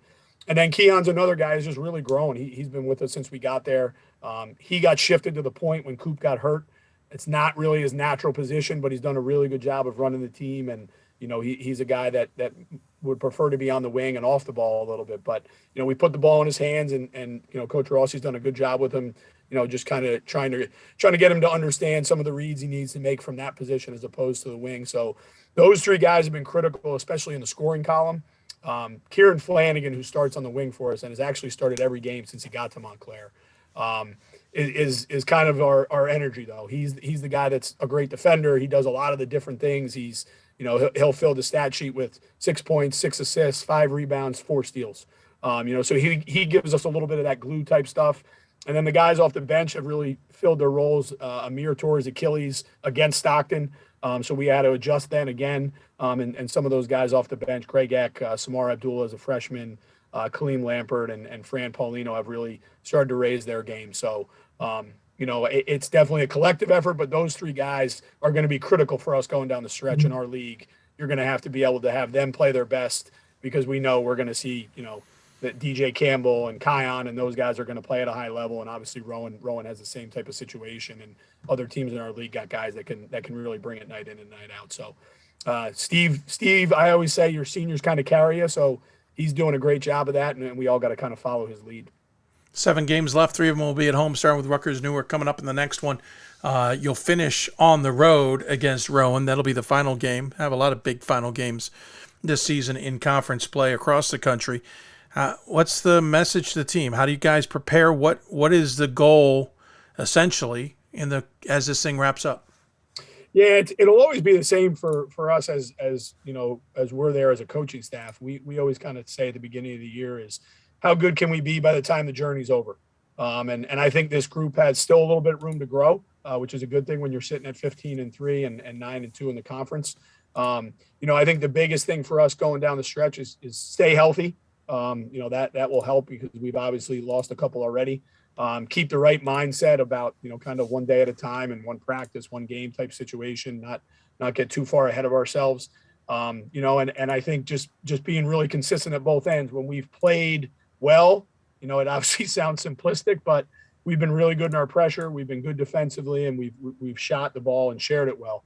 When we've struggled, and we did it against Rowan and Stockton and even DeSales. I think DeSales got out on us 19-4. So we obviously fell behind early. Stockton got us early in the second half. I think we got down 15 or so. And then Rowan separated, I think, middle of the second half. They got us down 15 or 16. And, you've been doing this as long as I've been doing this. You can't do that against good teams.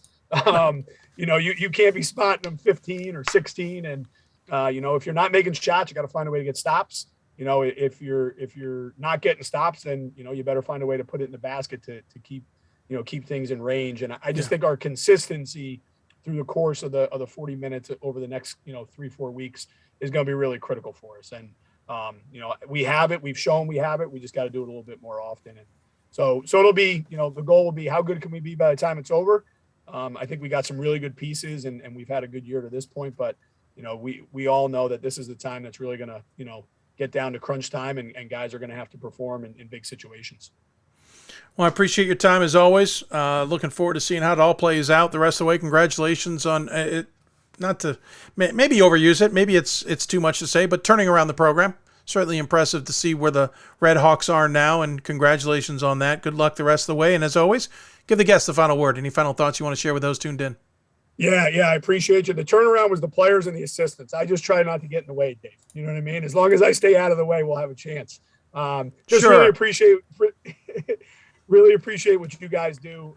It sheds a great light. You know, I played Division III, and I've been a part of it now as a coach for 10 years.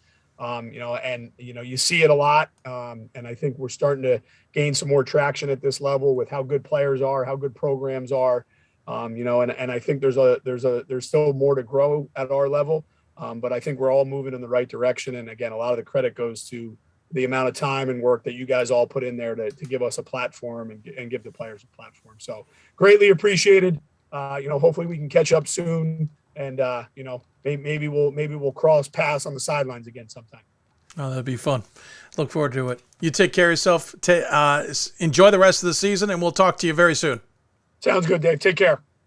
Jason Potts joining us on the Blue Frame Technology Hoopsville Hotline. Appreciate him taking the time. Good stuff there. NJAC race is going to be fun to watch the end. I'm looking forward to seeing how that all turns out. We'll come back. We head up to Vermont, not for skiing. We'll talk to Alex Sobel, the senior forward for the Jeff Brown-led Middlebury team. We'll talk to him about what's clicking so well for the Panthers, and after such a tremendous week. You're listening to Hoopsville, presented by D3Hoops.com from the WBCA and ABC studios. Back with more after this. These are your teams, your players, your community of fans. This is where they play, where they practice, where you cheer. At every meet, every event, every game. Your community is passionate, dedicated, supportive. You know the tension of a close game and the thrill of the win. So while you're cheering, keep an eye out for anything out of the ordinary. If you see something suspicious, say something to local authorities.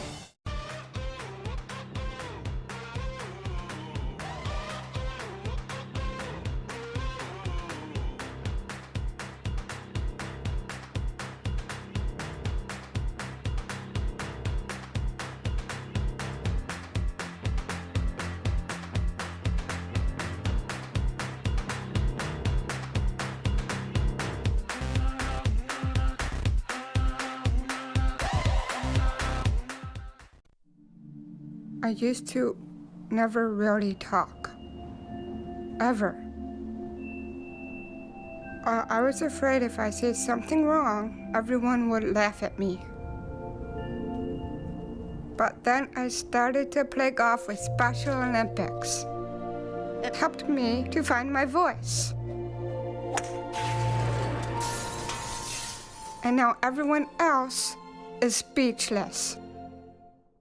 We've got more schools than Division I, more fans than Division II, and more upsets than March Madness. There's 800 programs with over 11,000 games leading to 2 national championships. And we've been covering it all for over a decade. From Eastern to Occidental, from Puget Sound to Piedmont, from Southwestern to the University of New England, and from Hope to Calvin. Nobody covers Division III basketball like we do. We're at D3Hoops.com at www.d3hoops.com. I learned a lot of valuable lessons playing college football. I never thought about the health benefits of exercise until I actually started to talk to coaches in college. It's not only just for performance, it's for life.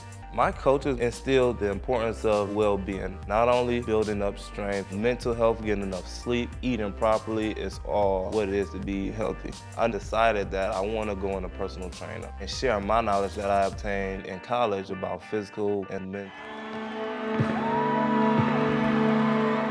Great moments are born from great opportunity. That's what you have here tonight. That's what you've earned here tonight. This is your time. Now go out there and take it.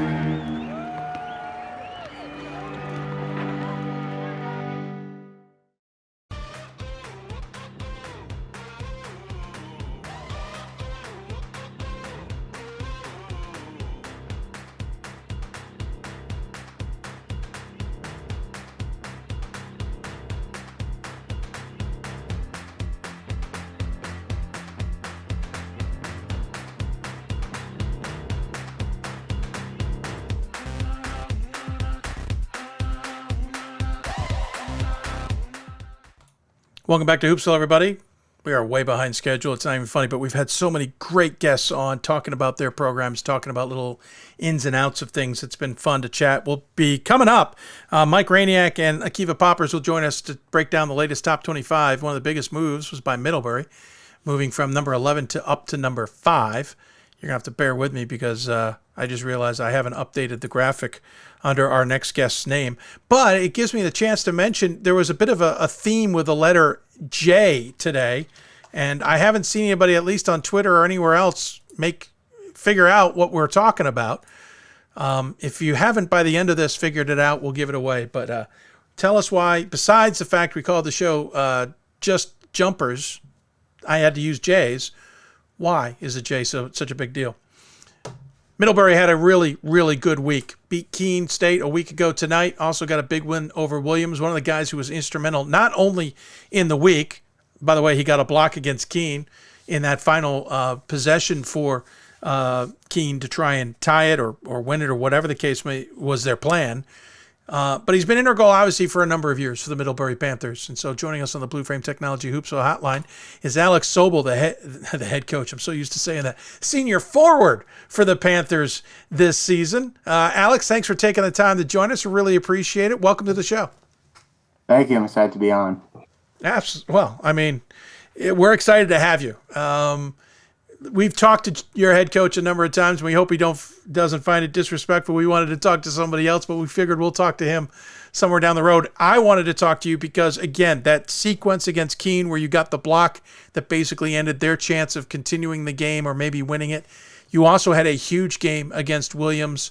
Your presence alone is one everybody has to deal with, but it seems when I watch games, as much as they know you're going to be there, they haven't figured out how to avoid you. Yeah, well, I feel like offensively, I usually touch the ball like every possession. So whether that's scoring or assisting, our offense is planning on that. And then defensively, our guards do a great job of identifying shooters and funneling them like inside where we know we have good shot blocking and help defense. So I think it's all game planned. No, offensively, obviously, the key is to run it through you and get that presence. But I'm always blown away by the defense. Again, let's look at the Keene scenario. They got to get a winner. They've got to get a shot off. I wouldn't be coming anywhere near you with the ability you have to block shots or alter trajectories. And yet there you are at the end there with that final shot. What's it like to have that ability of timing and that ability to not only get blocks but not draw fouls in the process and make such a big impact on the game defensively? Well, I think the fouling part at least has been my biggest improvement this year. Like, especially my freshman and last year, my minutes were usually restricted based on how many fouls I had at the time. But this year I've worked on picking my spots a little bit better. But I'm still blocking a decent amount of shots. So, I mean, yeah, I think it's timing, playing a lot of basketball year round, and I have a long wingspan, so that helps. Yeah, no, that helps a bit much. We'll get to you a little bit more. I want to talk about the season before we get any further. Started the season with 5 straight wins before Rochester tripped you up in a great game, 72-70 at their place. Then another 5-game winning streak, and Hamilton tripped you up, and now you're on another 5-game winning streak. My point is, it's all about 5-game winning streaks. I'll warn you about Bates coming up. But tell me a little bit about the season, how it's gone, how you guys have played so far in your minds, and what have been the expectations to this point, and have you hit them? I think everyone on our team probably feels like we could be undefeated. I think the Rochester game was like a great game for us because we were down and I was in foul trouble, and we made it a game at the end, had a shot to win it, and had a really unfortunate play at the end. That'll probably be with me forever. But then we came out, had like our first home games, I believe, after that. Like we've done this almost all on the road. I think we've only had 4 home games so far where we played great. And then Hamilton, they played well. I mean, I think it was a wake-up call, and I think since then we played just our effort defensively has been another level. and our just like overall like desire and our doggedness. I feel like the Keene State game, we were down late and people made plays after plays, like David Brennan and Noah Osher stepped up big. So I think expectation wise, like I think we were all confident. I think we felt we were under the radar last year. And then this year, everyone came back, added 6 freshmen, had one guy become a coach. And then, I mean, yeah, we have lofty goals. We think we can win the conference and hopefully host some games after that. You're averaging 20.3 points a game, 12 rebounds per contest. You've got 71 blocks on the season. 71 of the team's 94, we should point out. So vast majority of blocks going your way. What's it been like to play this season, to not only expectations, but to be able to be averaging a double-double, to be able to be that big an impact on defense? And by the way, you're also leading the team in assists, so you're also distributing as much as you're scoring. What's it like to be that key in the cog? It's a lot of fun. I mean, the team is just great. I mean, they're all like my best friends. I live with them, and yeah, it's been a great experience. And it's nice to have like coaches that you can fully trust. And like, I feel like they've won championships, they've won big games, and like we all have full trust in them, 1 through 18. And another part of it is like it's such a deep team. It's such a big team right now that not everyone's playing like last year, but the whole bench is really engaged. And yeah, it's just a really fun team. But for me, I mean, yeah, Coach Brown has definitely put a lot of trust in me, and it feels good to deliver in most spots. And yeah, especially this week. I mean, I felt like I had especially the Keene State game, had a career game, some big plays at the end, and Williams just got on the floor, which is not usually what I do, and made some hustle plays. So yeah, it's been a lot of fun. Takes a little more to get a 6'8" body down on the floor. Let's be honest. Could cause more injuries in the process. The other thing that's interesting about your games is they're all over the place in terms of scoring. For example, the Amherst game, you got to win 53-46. The next game against Bowdoin, it's 80-60. 86-82 over Keene State, and like we talked about on Monday, but then you're taking on Williams 5 days later, and it's a 60-55 game. Is that being controlled by the opponent? Is that being controlled by you guys? Or is it you guys are adaptable enough to be able to play at whatever anybody wants to go? I think it's a little of both. I think our goal for the Keene State game, at least the game plan going in, was to have a slower pace, but their guards, and they're just an athletic team that really like pressured our guards and was pushing on the fast break. So it was a high scoring game, but we can do that. We're in good shape. And we're deeper than we were last year. So I think we could play slow, we could play fast. I think preferably, against most teams, we're going to be walking it up and playing out of the half court and winning it defensively and on the offensive boards, which is, I think, our biggest strength. How much is the past sitting on you guys? Last season, for example, 18-6, 7-3. You and I were talking off air about wanting to know, since you guys were on the bubble, whether you would make the NCAA tournament and get that opportunity, which obviously didn't happen for last season. How much have even the 1920 season, before things came unglued, the expectations that you all had as programs, and then to go through the ups and downs of COVID, how much is riding on this season to some degree?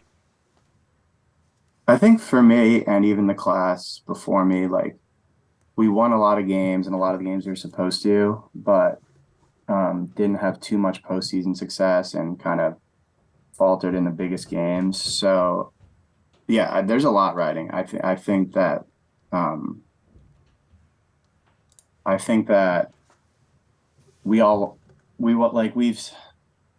Brown he's won 4 NESCAC championships, but none of the guys on the team now were a part of any of them, and we want to continue that culture of winning, and we really feel like we have the team to do it and consistently be contending for it. And last year, I was pretty much the only one that had any experience, and even that was like a season and a half and of right 15 minutes a game. So it was a young team, and now everyone's back, older, played, and has tasted defeat. And I think we want to host. Really, we want to try and host the tournament and the NCAA tournament because of how few home games we've had, and that's a big motivation for a lot of us.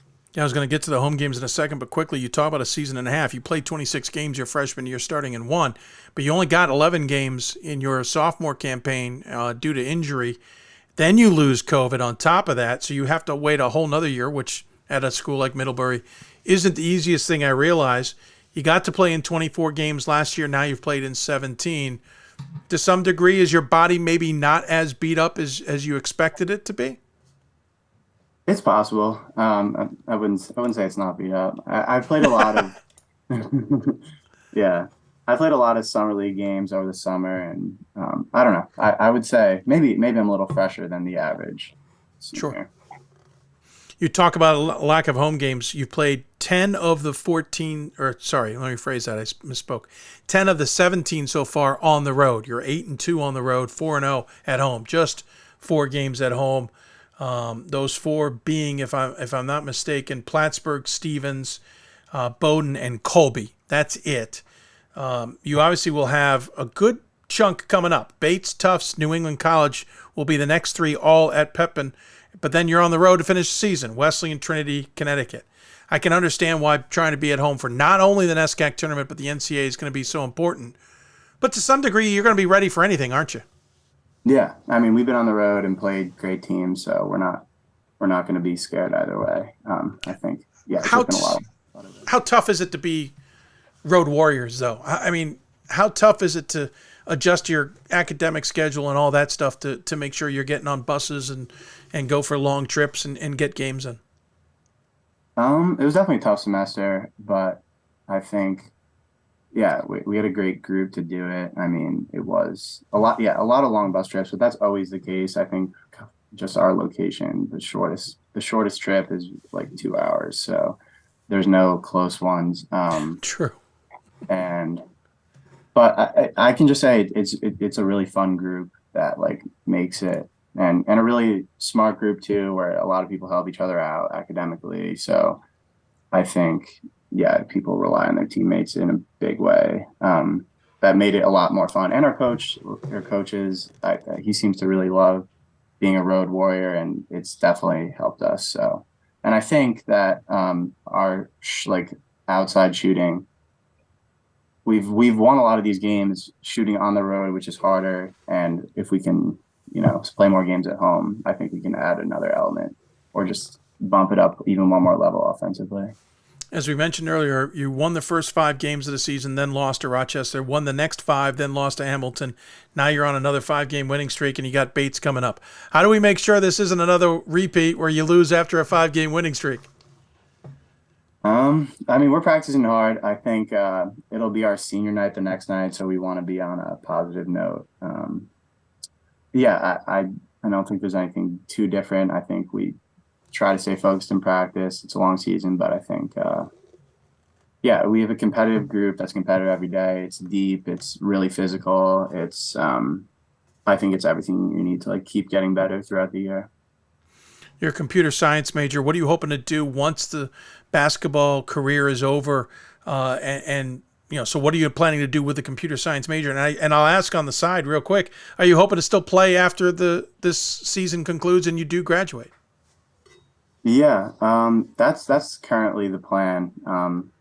Talking to a few different people. Still very undecided on both fronts. I did a data engineering internship for a company called Rocket Lawyer last summer, but I'm not completely sure.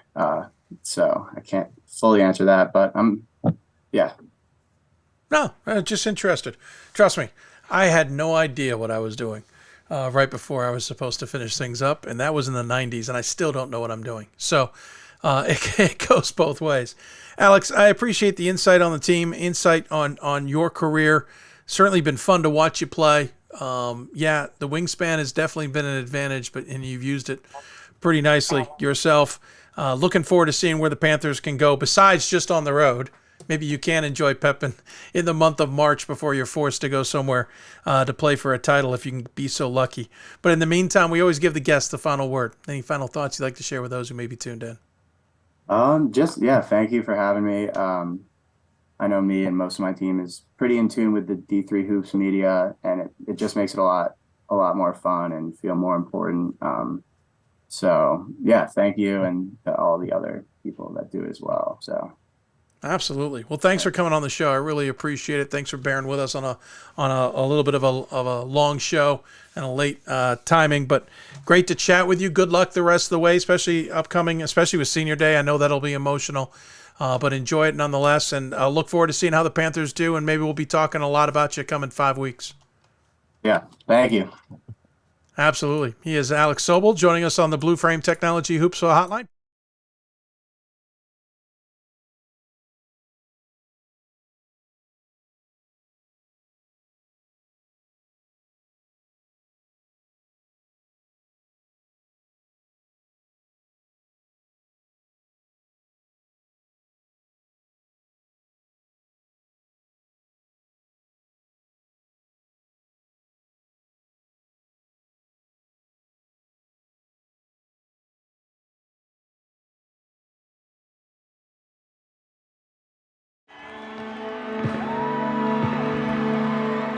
Great moments are born from great opportunity. That's what you have here tonight. That's what you've earned here tonight.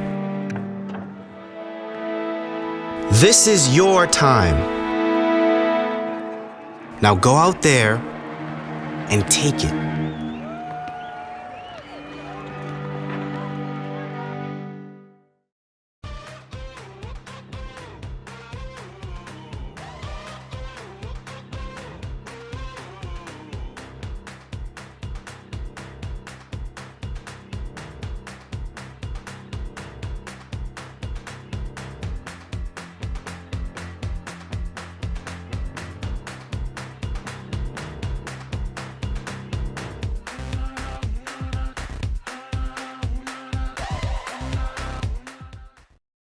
It's on us to stop sexual assault. In any way that we can.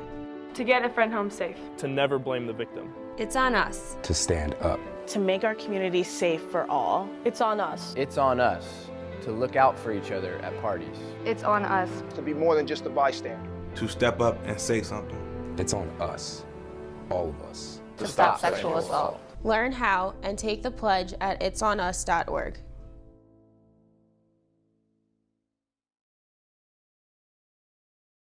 There are over 480,000 college athletes. Only 2% would go pro.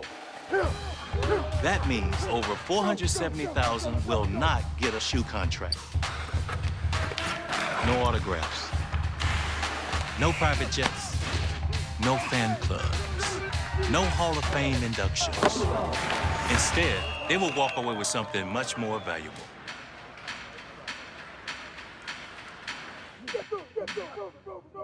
We've got more schools than Division I, more fans than Division II, and more upsets than March Madness. There's 800 programs with over 11,000 games leading to 2 national championships. And we've been covering it all for over a decade. From Eastern to Occidental, from Puget Sound to Piedmont, from Southwestern to the University of New England, and from Hope to Calvin. Nobody covers Division III basketball like we do. We're at d3hoops.com at www.d3hoops.com. Welcome back to Hoopsville, everybody, as we continue to click along here on the show. Running a little bit behind, but geez, when is Hoopsville not run behind? But no, great segment so far. We'll do our proper thank yous at the end of the program. But Alex Sobel joining us from Middlebury. Appreciate the time. So I'll ask now, I guess it's last second to figure out what how the Jays have anything to do with this show, if you haven't figured it out yet. Inadvertently stumbled into the letter J. If we were Sesame Street, it would be brought to you by the letter J. If you can figure it out, let us know. You can tweet us at D3Hoopsville or hashtag Hoopsville. You can join us on our simulcast either on Facebook or YouTube, facebook.com/D3Hoops or facebook.com/Hoopsville, youtube.com/D3Hoopsville is how you can get a hold of us. Of course, simulcasting on Team One Sports, or main broadcast is on Team One Sports, thanks to Huddle Blue Frame Technology. can also email us hoopsville@d3sports.com. All right, let's talk top 25. New top 25 is out. Talked about it at the beginning of the show. Oh, quick scoring update, by the way, in women's basketball. Smith looking real good. They got a 10-point lead on Tufts, 60-50 with 2:16 left to go in that game. Of course, Babson and Trinity already played, and the Bantams defeated the Beavers 65-61 in women's basketball action. Those two huge games going on. But men's top 25, again, interesting movement, to say the least. So we'll go to the Blue Frame Technology Hoopsville hotline, and joining us to talk all about it today, it is Mike Rejniak, and it is Akiva Poppers. Poppers, for the first time this season, joining us here on the Top 25 Double Take. Gentlemen, as always, I really appreciate you taking the time to join us. You look good, I believe, and hope you're well. How bad did we look before? I have no idea. Akiva, what's it like? I got to ask you this. What's it like this season? You nothing against your Macs, but they're not that team that was getting all the headlines for the last few years. They're still a good team, but not there. You have a different kind of seat this season, don't you? No, I like this a lot. You know, you get to see a program kind of getting rebuilt, and people don't talk about you. It's the perfect place to be. No, there's some truth to that. Yeah, takes a little bit of the spotlight off, as it were. Good point. Guys, do either of you figured out what the J is about in tonight's show? How it plays in? I went to Springfield College, so like my if it was teaching a phys ed lesson, I'd be right there with you. But figuring out puzzles not my strong point. Now I'll let it go a little bit longer. We'll see if anybody figures out how. Besides the fact that it's called Just Jumpers, but we had to keep the J theme going. Figure out if anybody else can figure out the J's. All right, let's move on. Top 25 has been, well, the new one is out. The new ballot is out. I know there was already a question about Guilford and Williams' placement, and I mentioned at the beginning of the show, I'm one of those who has Williams ahead of Guilford. But if they're in a pack of teams that I could throw around a dozen different ways and not be happy with where I have it, or not happy isn't the right term. I could find flaws in the thinking. I'm not diving into that topic. I'm just saying that we've obviously gotten out and rolling. But gentlemen, in your start, and Poppers will go with you. Overall, top 25, how do you feel about it? What are your thoughts? Yeah, well, for a good part of the year, there's been maybe 7 or 8 teams which I've been very comfortable with as definitive top 25 teams. And then down the rest of the ballot, I haven't had too much movement, I think, since week 1.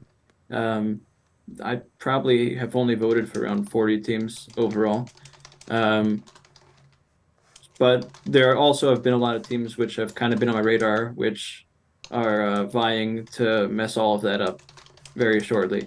But as I've mentioned in the past, I'm not the biggest win-loss sort of person. More of an eye test focused voter. So even if a team which I like takes 1 or 2 losses, if I don't think they look bad in those losses, I'm not going to punish them so much. Fair. No, I kind of have a similar mentality. For example, Claremont Mud Scripps lost to Pomona Pitzer, who is top of the conference with them in the SCIAC. I'm not expecting anybody to go undefeated in that conference, so I didn't kill CMS for that loss in what was a pretty darn good game. Rejniak, your thoughts on the polls, or at least the lay of the land, as it were? I wish we could just put all UAA teams at around 15 and we'll be good. Ooh, like, you're giving a lot of credit to some who maybe shouldn't be there. Yeah, maybe. All right. But like I'm with you. Like I have, like, I was looking at my ballot. Like I have Williams at 10 and Guilford at 12. Realistically, like interchangeably, I don't know. Like why? Like I think the bottom half of the ballot, you know, I have several of those teams out of my top 25. And, you know, I think there's we'll get into it, but I think there's a team or two that people aren't even on the radar, and it's got pretty much the same resume as somebody that might be ranked at 17. You know, so like, I think like there's a lot of things that are going to be shook out. I'm trying to figure out Illinois College. I like them a lot. But I might be I think I'm like the only one that likes them. So like it's kind of like one of those things where, you know, I test. I'm with Akiva and kind of, you know, going with the eye test thing, but then also the stat thing. And like, to be honest, the last 5 of the ballot, I think I only have maybe one of those ranked. So, like, my interchangeable, but the top 2 couple have been pretty much solid all the way throughout. No, I'm with you there. I agree. I know it's just getting more difficult. And I did vote for Illinois College this week, and I will get the blog out this week. I promise people. I apologize. I keep trying to put mine out. But I did vote for Illinois College mainly because the bottom 5 or the bottom 3 to some degree for me has been a little bit of a testing ground. There's teams I'm not always bought on, and so I'm like, all right, that didn't work out. Let me try another one. So I get it. All right, let's dive in. Let's go deep dive. We'll start things off with the deep dives and talk about that on this one. And Popper, since we haven't had you on the show here of late and we missed you, we'll let you start with your deep dive selection, sir. Well, I'm always happy to come on. It's not I'm always happy. Oh, no, that's definitely on me, sir, not on you. Make it happen again in the future. But my deep dive, I was thinking about a couple of NESCAC teams, which I happen to have seen both of play my max this year, and the one which I went with was Tufts. And it's a weird pick because they don't really have a top 25 type of resume. Every single time that I've thought about, hey, let me put them on my ballot or let me put them on my radar, they've lost. I was considering putting them on my ballot, then they lost to Cotton College. I was considering putting them on my ballot, then they lost at Bates in this last game that they played. But from an eye test perspective, I kind of like them. I like their balance. If you look at their schedule, they still have yet to play basically the top 4 NESCAC teams other than themselves, and all 4 of those games are going to be on the road where they've struggled this year, including Williams and Middlebury this week. So we'll have a very quick opportunity to see if they're legit or not. So they've got kind of that upside downside situation to them, which I think earns them definitely a look from that standpoint. I actually had them at 25 on my ballot early in the year, I think week 1, and then they played St. Joe's, Connecticut, and they were down by 5 with under 5 to go, and then they lost by 20. But they stuck with St. Joe's, which obviously wasn't that bad. At least they stuck with them for 35 minutes. And personnel-wise, Thorner can really shoot it. And Stewart and Gettings are a couple of nice bigs. And they pass the ball really well, and they have some nice backdoor action. Transition, they're really good. Defensively, on ball, they're really good. So they kind of have the makings of a top 25 team eye test-wise. They just haven't had the results yet. But I think there's potential with this next week stretch coming up. We could be seeing them on some ballots, or we could never talk about them again for the rest of the year. Yeah, good take. Appreciate your insight on it, certainly. Rejniak, any follow-up to that? Yeah, I think, like, having coached in the NESCAC, like, is there really when playoffs hit and outside of the Williams-Amherst game, like, home court does matter for those. On a random, sometimes Friday night, like, I remember one year Amherst, we were ranked like 2 in the country, and like we're playing a really good, might have been Tufts or Wesleyan squad, and the only people in the gym were my parents and a couple others. So like home court, give or take, obviously the travel stinks, but I think with Tufts, they do have an alpha in Thorner, and then they got some good balance, which I think, they do run some great stuff.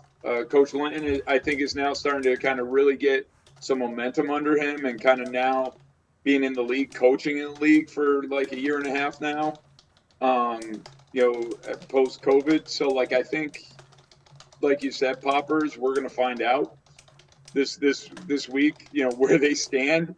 If they come out 1-1, I think that's a on the road pretty darn good weekend against Williams and Middlebury. 2-0, then all of a sudden they're top 10.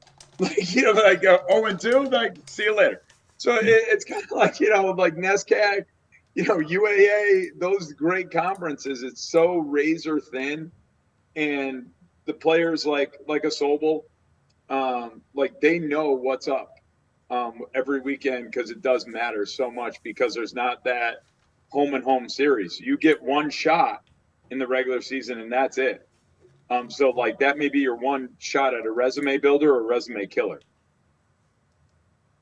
No, that is the trick, to be honest, and to a large degree, that's the march for you. You know, the one shot and done.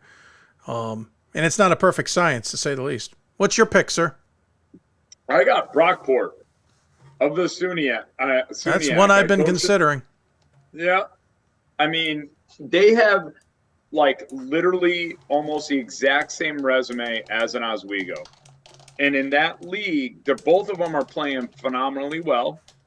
The rest of the league is not what it was like 5 years ago. It's not a 3-bid league. It's not a 4-bid league. Like some years when you had Geneseo and Plattsburgh, those programs are vastly different than where they have been.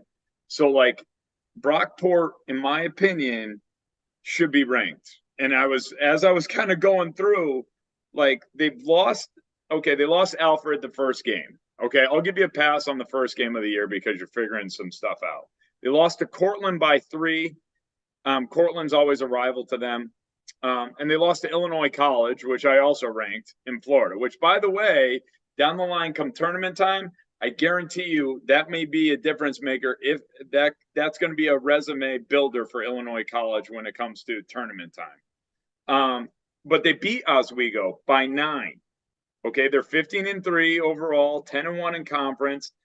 You know, they've always, Coach Dunn and his team versus Oswego, they've always been like polar opposite teams, in my opinion.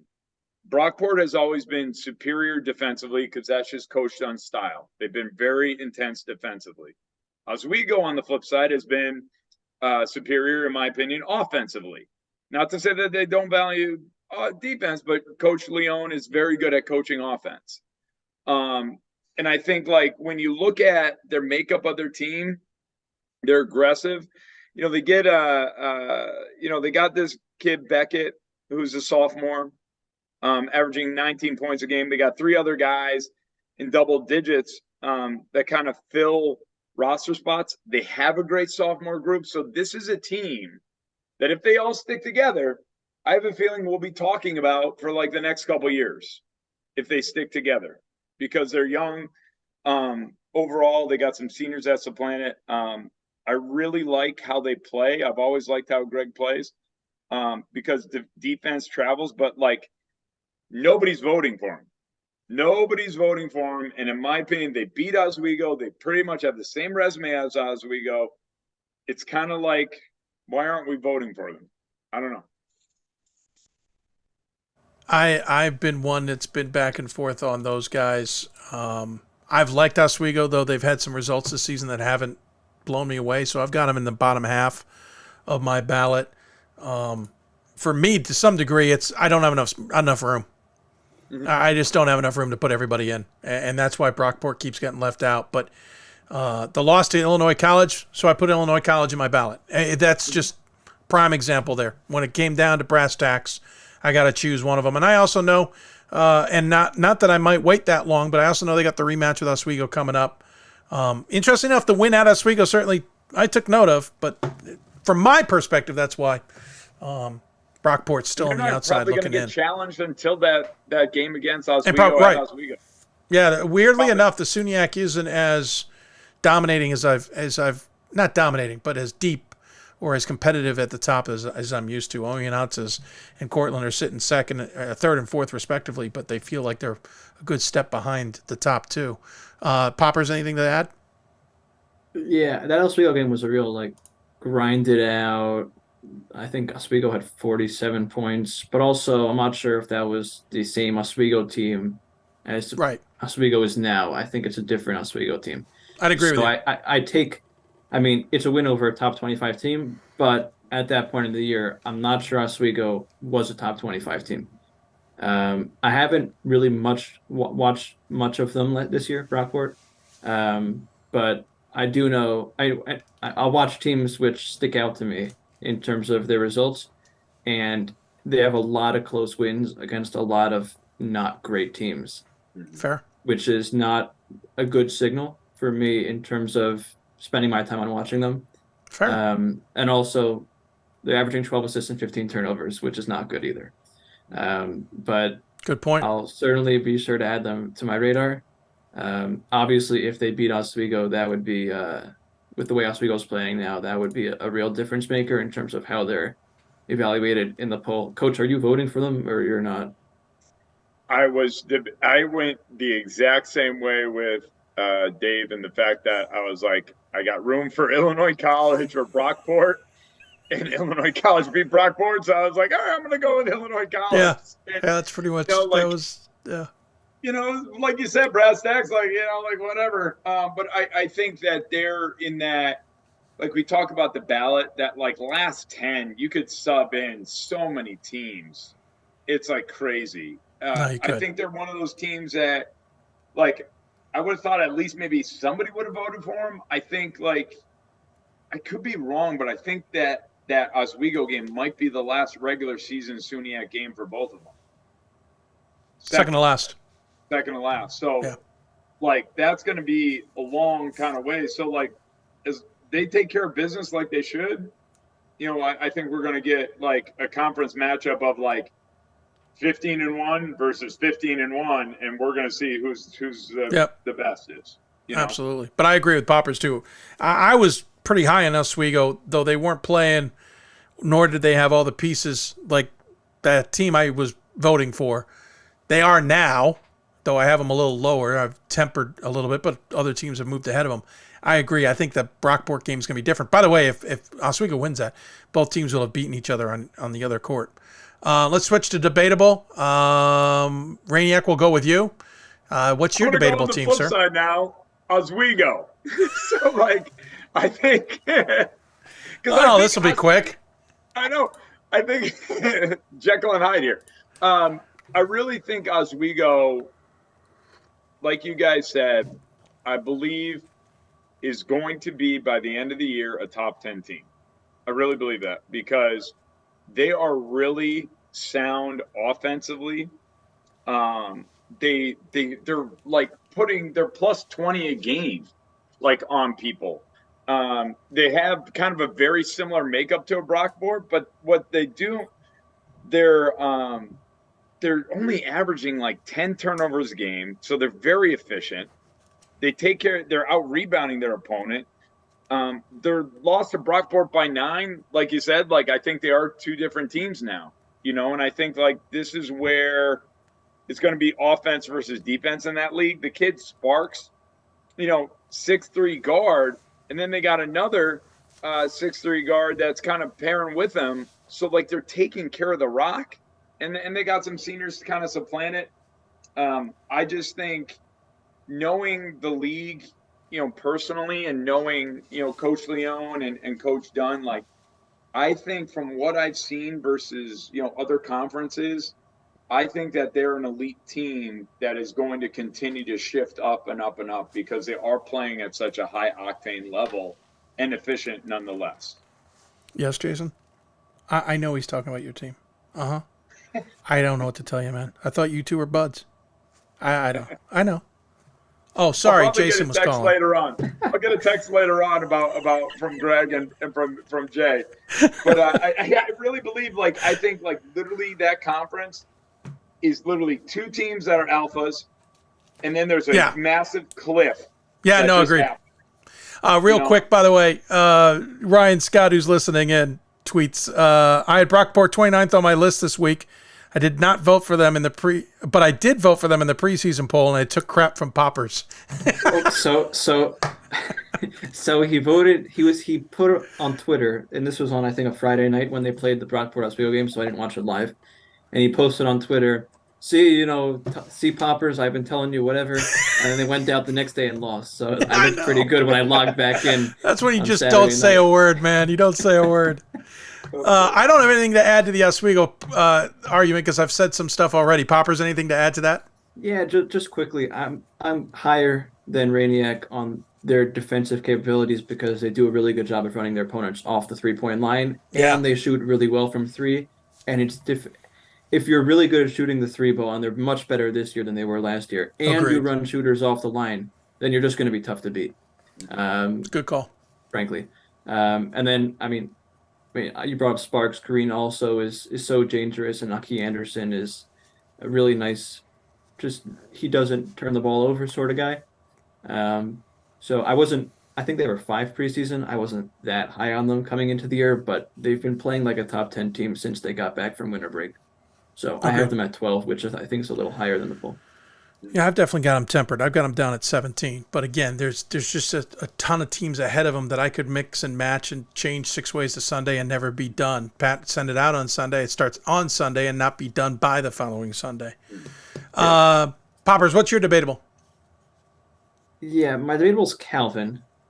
I have them 13. The poll has them 18. That sounds reasonable. I don't think there's so much of a difference. My issue is they've just been so inconsistent all year, and I think that's because they're a young team. Yeah. They've got like 3 freshmen, 3 sophomores, and 1 senior in the rotation sort of situation.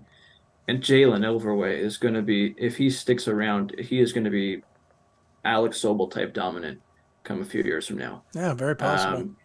But so the roster build, if you're looking at the potential, I think they have the pieces to win a national championship down the line if guys stay. The problems for me are sometimes they just can't get stops. They turn the ball over way too much, and most of them are live ball turnovers. They make really poor decisions a lot. But when they're rolling, they beat Hope by 32 points. They beat Oshkosh early in the year. They lost to Whedon, but they were the better team in that game. They beat Shrine by 7, and it wasn't really that close in this past game that they played. But then they had 3 conference games against bottom of the conference teams, which they won by under 10 points. Right. So I don't know. I don't really know what I know. I'm dealing with a team which is talented, runs good action, has that national championship potential, if not this year, in the future. But I don't really know where to vote for them this year because one night they're the number 5 team in the country. The next night they're number 100. Yeah, their inconsistencies, those close games against teams they should be spanking, and their youth is actually why I'm not voting for them. But they've been yo-yoing in and out of my poll. Then it just becomes, okay, who do I take out? And like we say to everybody, by the way, so-and-so should be in the top 25. Okay, who do you take out? And that's where I get into a challenge. Rejniak, any thoughts? Well, that's exactly it. It's the youth. Like, having been there, like, that's it right there. They haven't learned kind of that, the attention to detail where, like, day in and day out, you got to focus. And, then you get tripped up, against a team you shouldn't have. And next thing you know, like, they don't know any better. So they're knocking off the national champion by 15. That just is the characteristics of a young team. I think very, like you said, like next year, I wouldn't be shocked if they're like preseason, top 10 and all that types of stuff just because they're more seasoned. But this year, like, I don't know what to think of them either because they are yo-yoing. They could be the team that, kind of makes, waves in the tournament, or they could be, losing 4 going in. It just is what it is with a young team. But they're so talented and they are well coached. So, like, it's going to be very interesting to see kind of how that plays out. But that's, like, part of, growing and getting into the season with a young team. Yeah, I agree with you. I all of it. I completely agree with you across the board. And I don't think that conference is as competitive as maybe we thought it would be, which I don't think is helping the cause. And the Trine game was a barometer for them and Trine for me. I was keeping an eye on Trine too, waiting for that game to vote. Now I'm waiting a little longer for Calvin, but I digress. Dubious choice, the one everybody really wants to be on. Let's go with Poppers. Poppers, who's your dubious choice? Dave, your segueing tonight is impeccable. I have to give, though, I have to give an introduction to this one because I was the first one to jump on the Trine bandwagon. 2 weeks into the year, I was already saying this is a top 25 team. I voted for them week 1. I think they were Ryan Windable and one other person voted for them week 1. I was the highest of them voting then. I wasn't on them at all coming into the year, but they showed early on that their defensive capabilities were there. And I also want to add that there are a lot of other teams that I could have chosen here, but they have all been picked. So I want to take an interesting path here because sure, at week 1, I thought Trine had a little bit of national championship potential, and right now I'm not seeing it. And there's still a potential there, but they just haven't taken that next step. So I guess just to break it down defensively and help, and rotating and keeping their opponents out of the middle, they're very sound. I mean, they're I don't know where the computer rankings have them, but they've got to be one of the top defensive teams in the country when it comes to that. And offensively, that's where things kind of get weird because I like the action that they're running and I like how they share the ball. The problem is the ball never gets to where it needs to go after they run their action. Like they have the right idea, but they'll, without getting too technical, they're doing the right things, but the final piece isn't there because anything that they're doing is useless. Meaning the stuff that they're running doesn't come to fruition. That's basically what I've seen with them so far. Their top 3 guys against Calvin went 10 for 42 from the floor. I don't think they're as talented as they were when they were number 2 when they went to Macon a couple of years ago. Obviously, Nick Bowman was the main guy on that team. They don't have that sort of talent this year, but because they're so strong defensively, that's what makes them, in my eyes, a top 25 team. But until they kind of put it together offensively and are able to deliver possession in, possession out in making their actions count, I don't think they can compete for a national championship. And frankly, coming into that Calvin game on D3 boards, I picked Calvin head to head, even though I had Trine ranked at like 20 and it was at Trine's place. Because I just don't see them being able to defeat teams which are that much talented than them, that much more talented than them. Like they can beat teams which are as talented as them because they have that defensive capability, maybe a little more talented than them because of the defensive capability, but not that much more talented than them.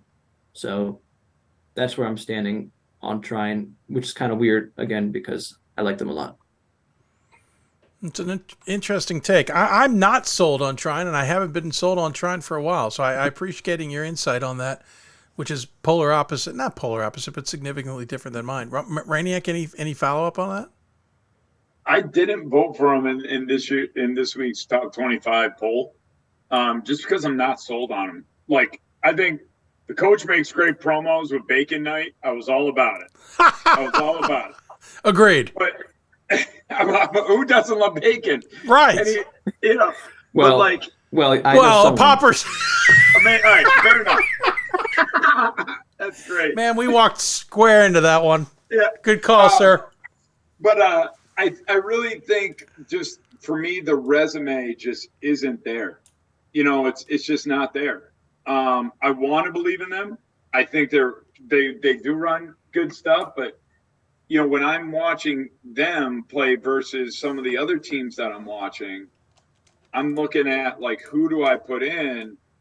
Trine might be in that group that I'm ranking and things that they might be towards the bottom just because I'm not sold on them. I think, like, you put them up against some of the teams we're talking about. Like, I know, like, for instance, this week I ranked Naz at 24th.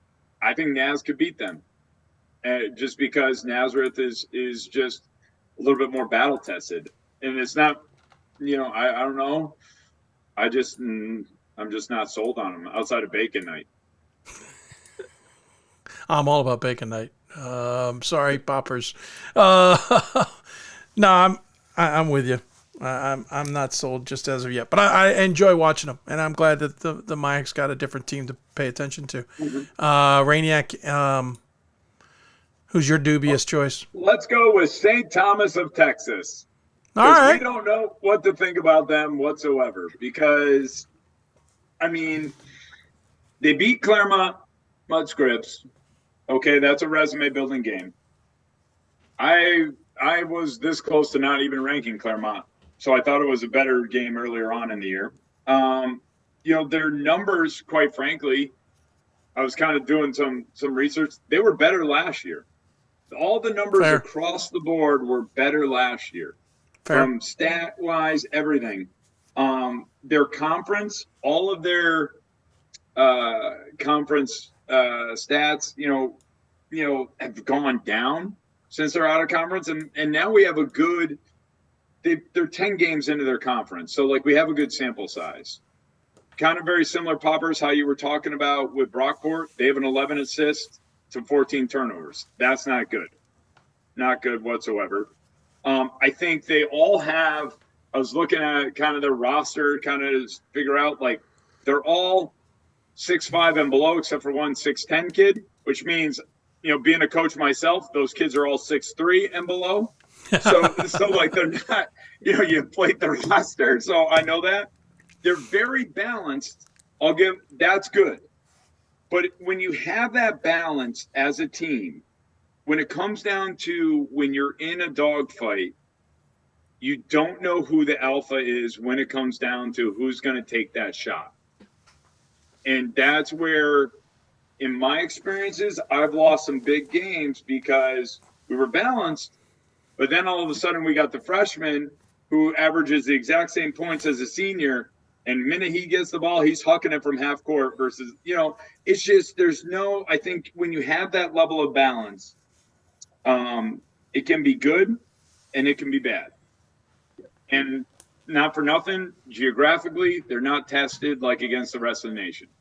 Well, and So, to like, be honest, Trinity didn't turn out to be the team that we thought it was going to be, mainly because they lost their best player.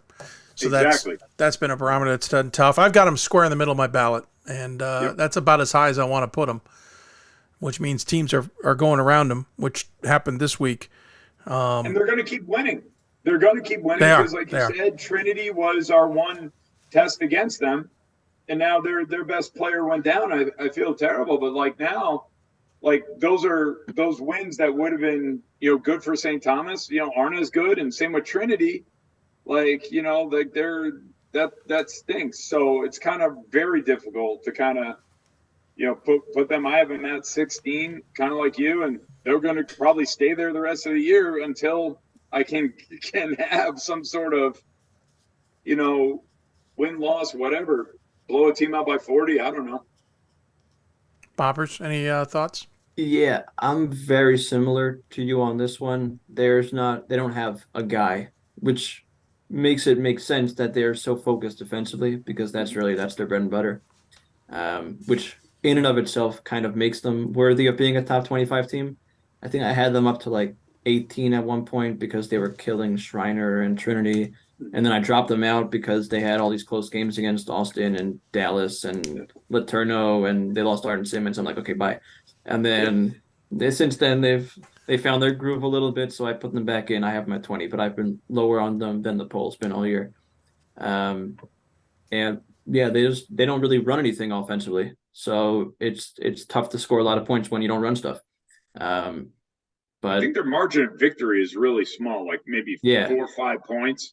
So to be like at that record, like you could flip that the other way. Oh yeah. You know, it's like when it's that margin that slim, all of a sudden we're not ranking them whatsoever, and they're massy like 300 range. You know, like if they lose all those. So like they've been on the right side of the coin a lot of times. Yeah, and they have that Claremont win, which was one possession, and I think did they beat East Texas Baptist also by one possession early in the year, and then they beat maybe the Claremont game might have been 2 possessions, but either way, they beat Texas Dallas by 5 also, and I have Texas Dallas 26. So these are all good wins, but like I said, I'm not a good win type of guy, and they haven't been destroying any of these teams. They're just these close games. You know, they nip the team by a couple of possessions here, and then they underperform against another team. I don't have much to add. They're playing against their competition, and that's a recipe for disaster. Well, they're playing to their level. They're playing down to their competition. Yeah. No, it's all valid points. I mean, I've had them there. They kept floating up because others were not getting it done, and in a week or two ago, I know I kind of said, okay, at some point there's a ceiling here. And I know I've been criticized about ceilings before by many. I know I had a ceiling on Benedictine despite the fact they were undefeated and everyone gave me hell about it.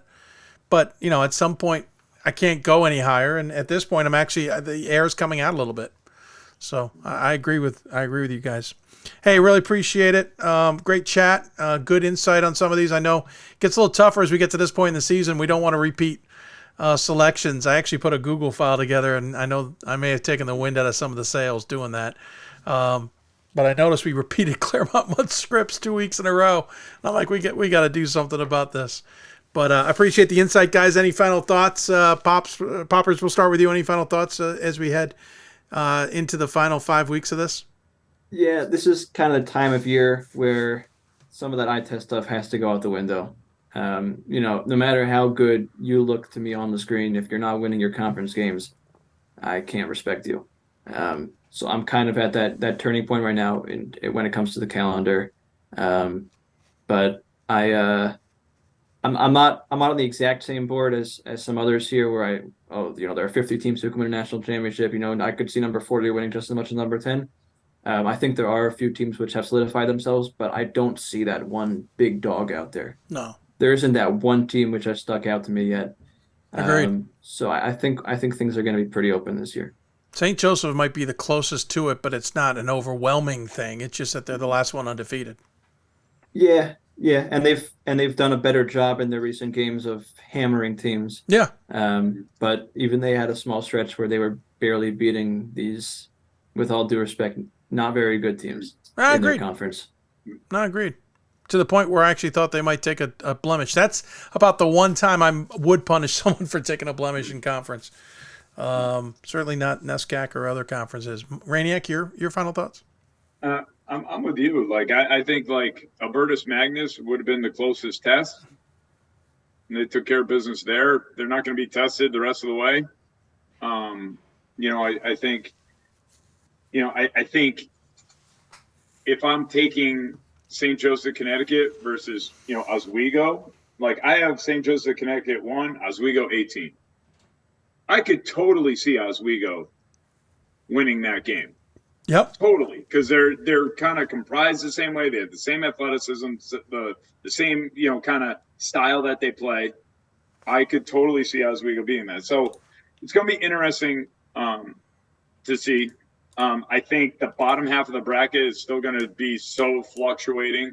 This year, I agree with you guys. There's no really big dog where you're like, holy smokes, they're going to go 30-2 and blow everybody out. It's just not that year.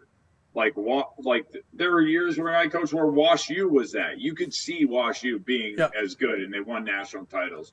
Or an Amherst. Or, you can go kind of down the line, but it's just one of those years where it's just, everybody, there's a lot of parity. We always talk about it. The other thing is I want a letter jacket from the Laverne coach. Yeah, right? And, those are sweet, dude. Yes. Maybe that's why I had some transfers in my program. I didn't offer them a letter jacket. And then the third thing is, Alex Sobel, you're going to have a great pro career. Come with us, play with D3 in the summer. So I look forward to having you in shop block in the middle.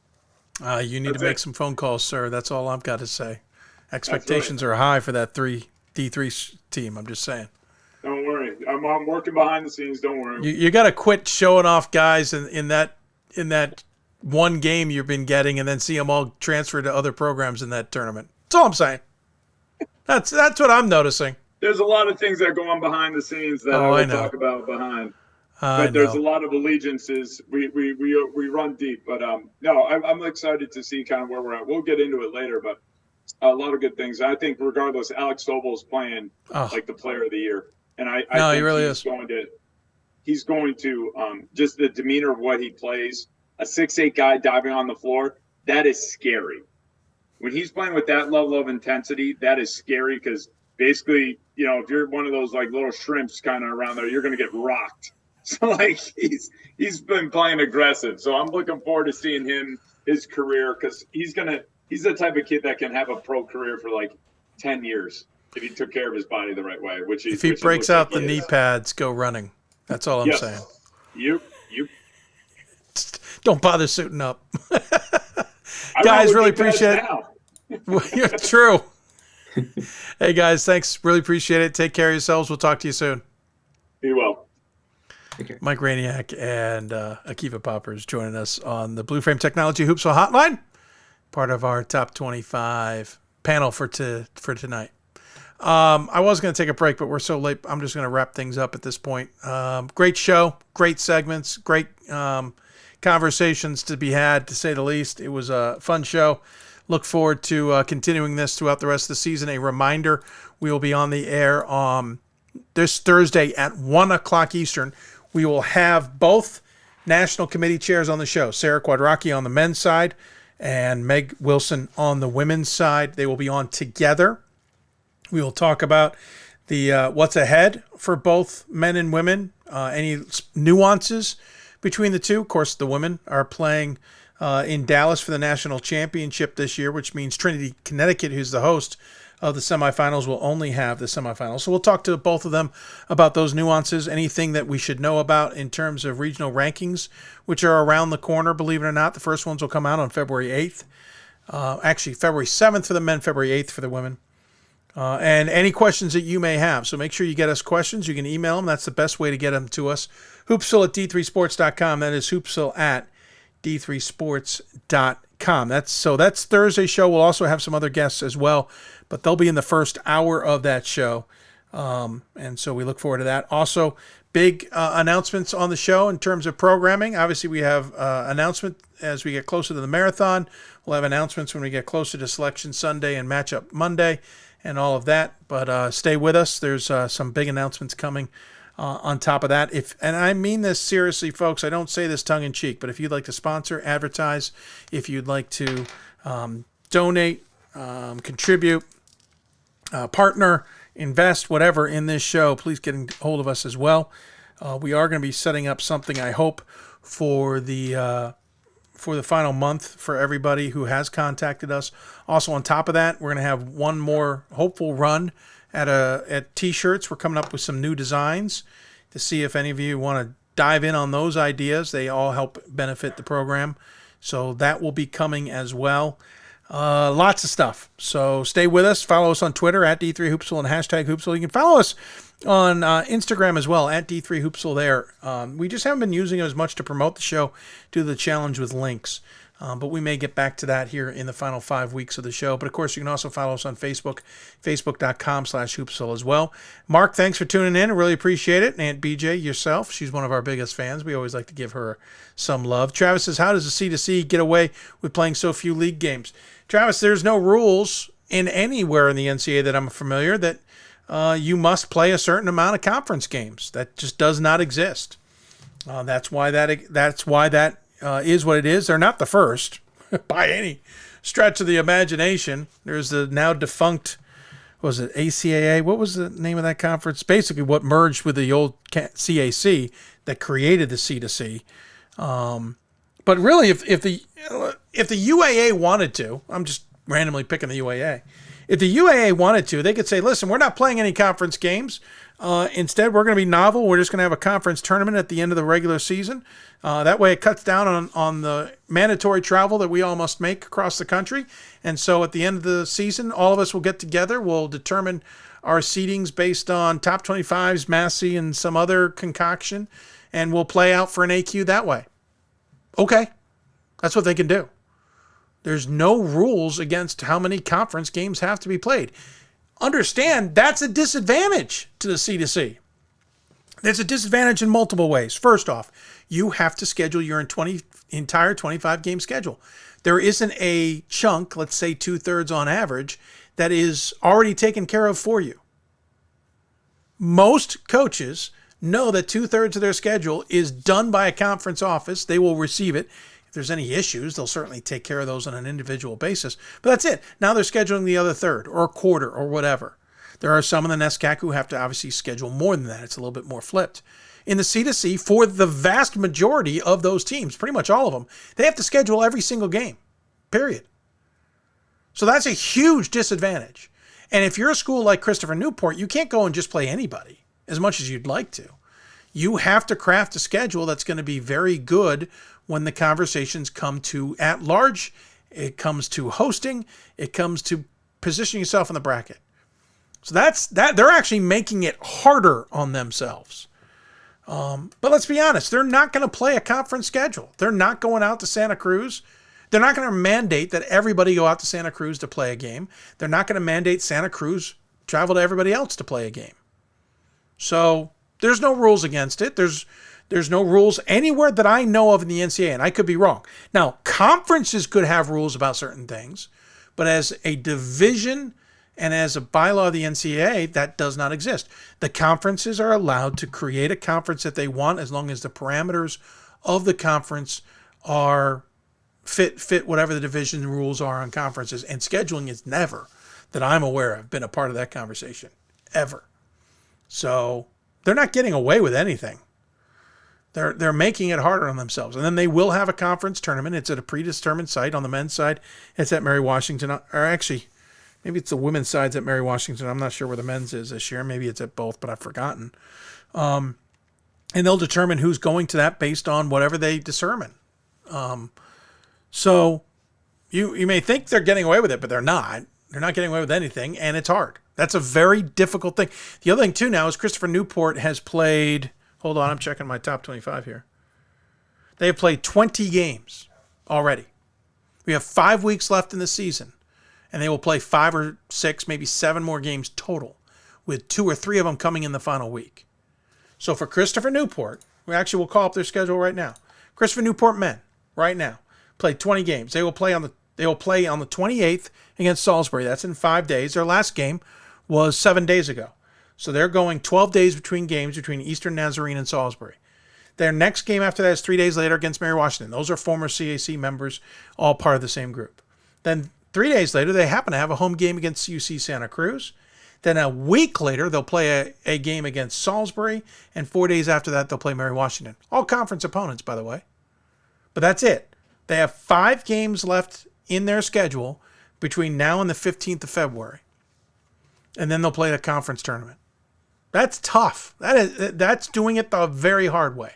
So I understand where you're coming from, Travis, but they're not getting away with anything. They still have to earn the AQ, and the conference determines how they earn the AQ. They're going to have to play a conference tournament. And then those teams are at large who don't get the AQ, and that's a difficult challenge if you're an at-large out of that conference. Thanks, Jeff. Appreciate the shout-out. Jeff McKinney joining us here on the show, or on our Facebook group. Let's see here. Trying to see if there was something else. Appreciate everybody who's been on the show tonight. Juli Fulks from By the way, I noticed back here, I forgot to get my son to update it because I forgot the new top 25 was out. So it says 11 Middlebury. They're already up to 5. This shows you the difference in when we get things done here. But from Transylvania, Juli Fulks, was great to have her on the show. It was great to have Jason Priutt from Verne, from Montclair, Justin Potts, and from Middlebury, Alex Sobel. The head coach of Middlebury is Jeff Brown. Have you all figured out what the key of J is? Juli Fulks, Jason Priutt, Justin Potts, Jeff Brown. All first names starting with J happen to work out that way. All of a sudden I looked down at my list and went, oh, they all have J's. We pivoted to Alex Sobel after, when we sent the email, but after I had determined who we were going to have. I basically said, is Jeff Brown or Alex Sobel available? That's how that progressed. So that's where the J's came from. That's why we had some fun with the letter J tonight. I'm surprised no one picked up on that, or at least tweeted or emailed us about it. Thursday, again, 1 o'clock Eastern time. Then next Monday, we'll be back on the air, 7 o'clock Eastern time. The marathon's coming up on February 2nd. We'll hit the air about noon, I think, on that day. But again, more information to come. Thursday show is huge with the committee. Apparently, there's some news between now and then. Maybe we'll even see. Actually, you should check now. Maybe we'll finally see the women's handbook. I know we've been patiently waiting for that to be released. And we move our way slowly and steadily in that direction with a lot of things, as we are literally 5 weeks away. 5 weeks from tonight, we'll know who is in the NCAA tournament and who is not, for the lack of a better description.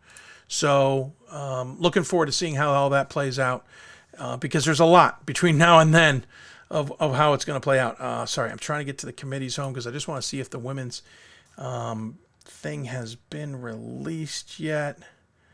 I think I clicked on, hold on, let's try this. Yeah, I clicked on the wrong link. I got into an area I didn't want to. Here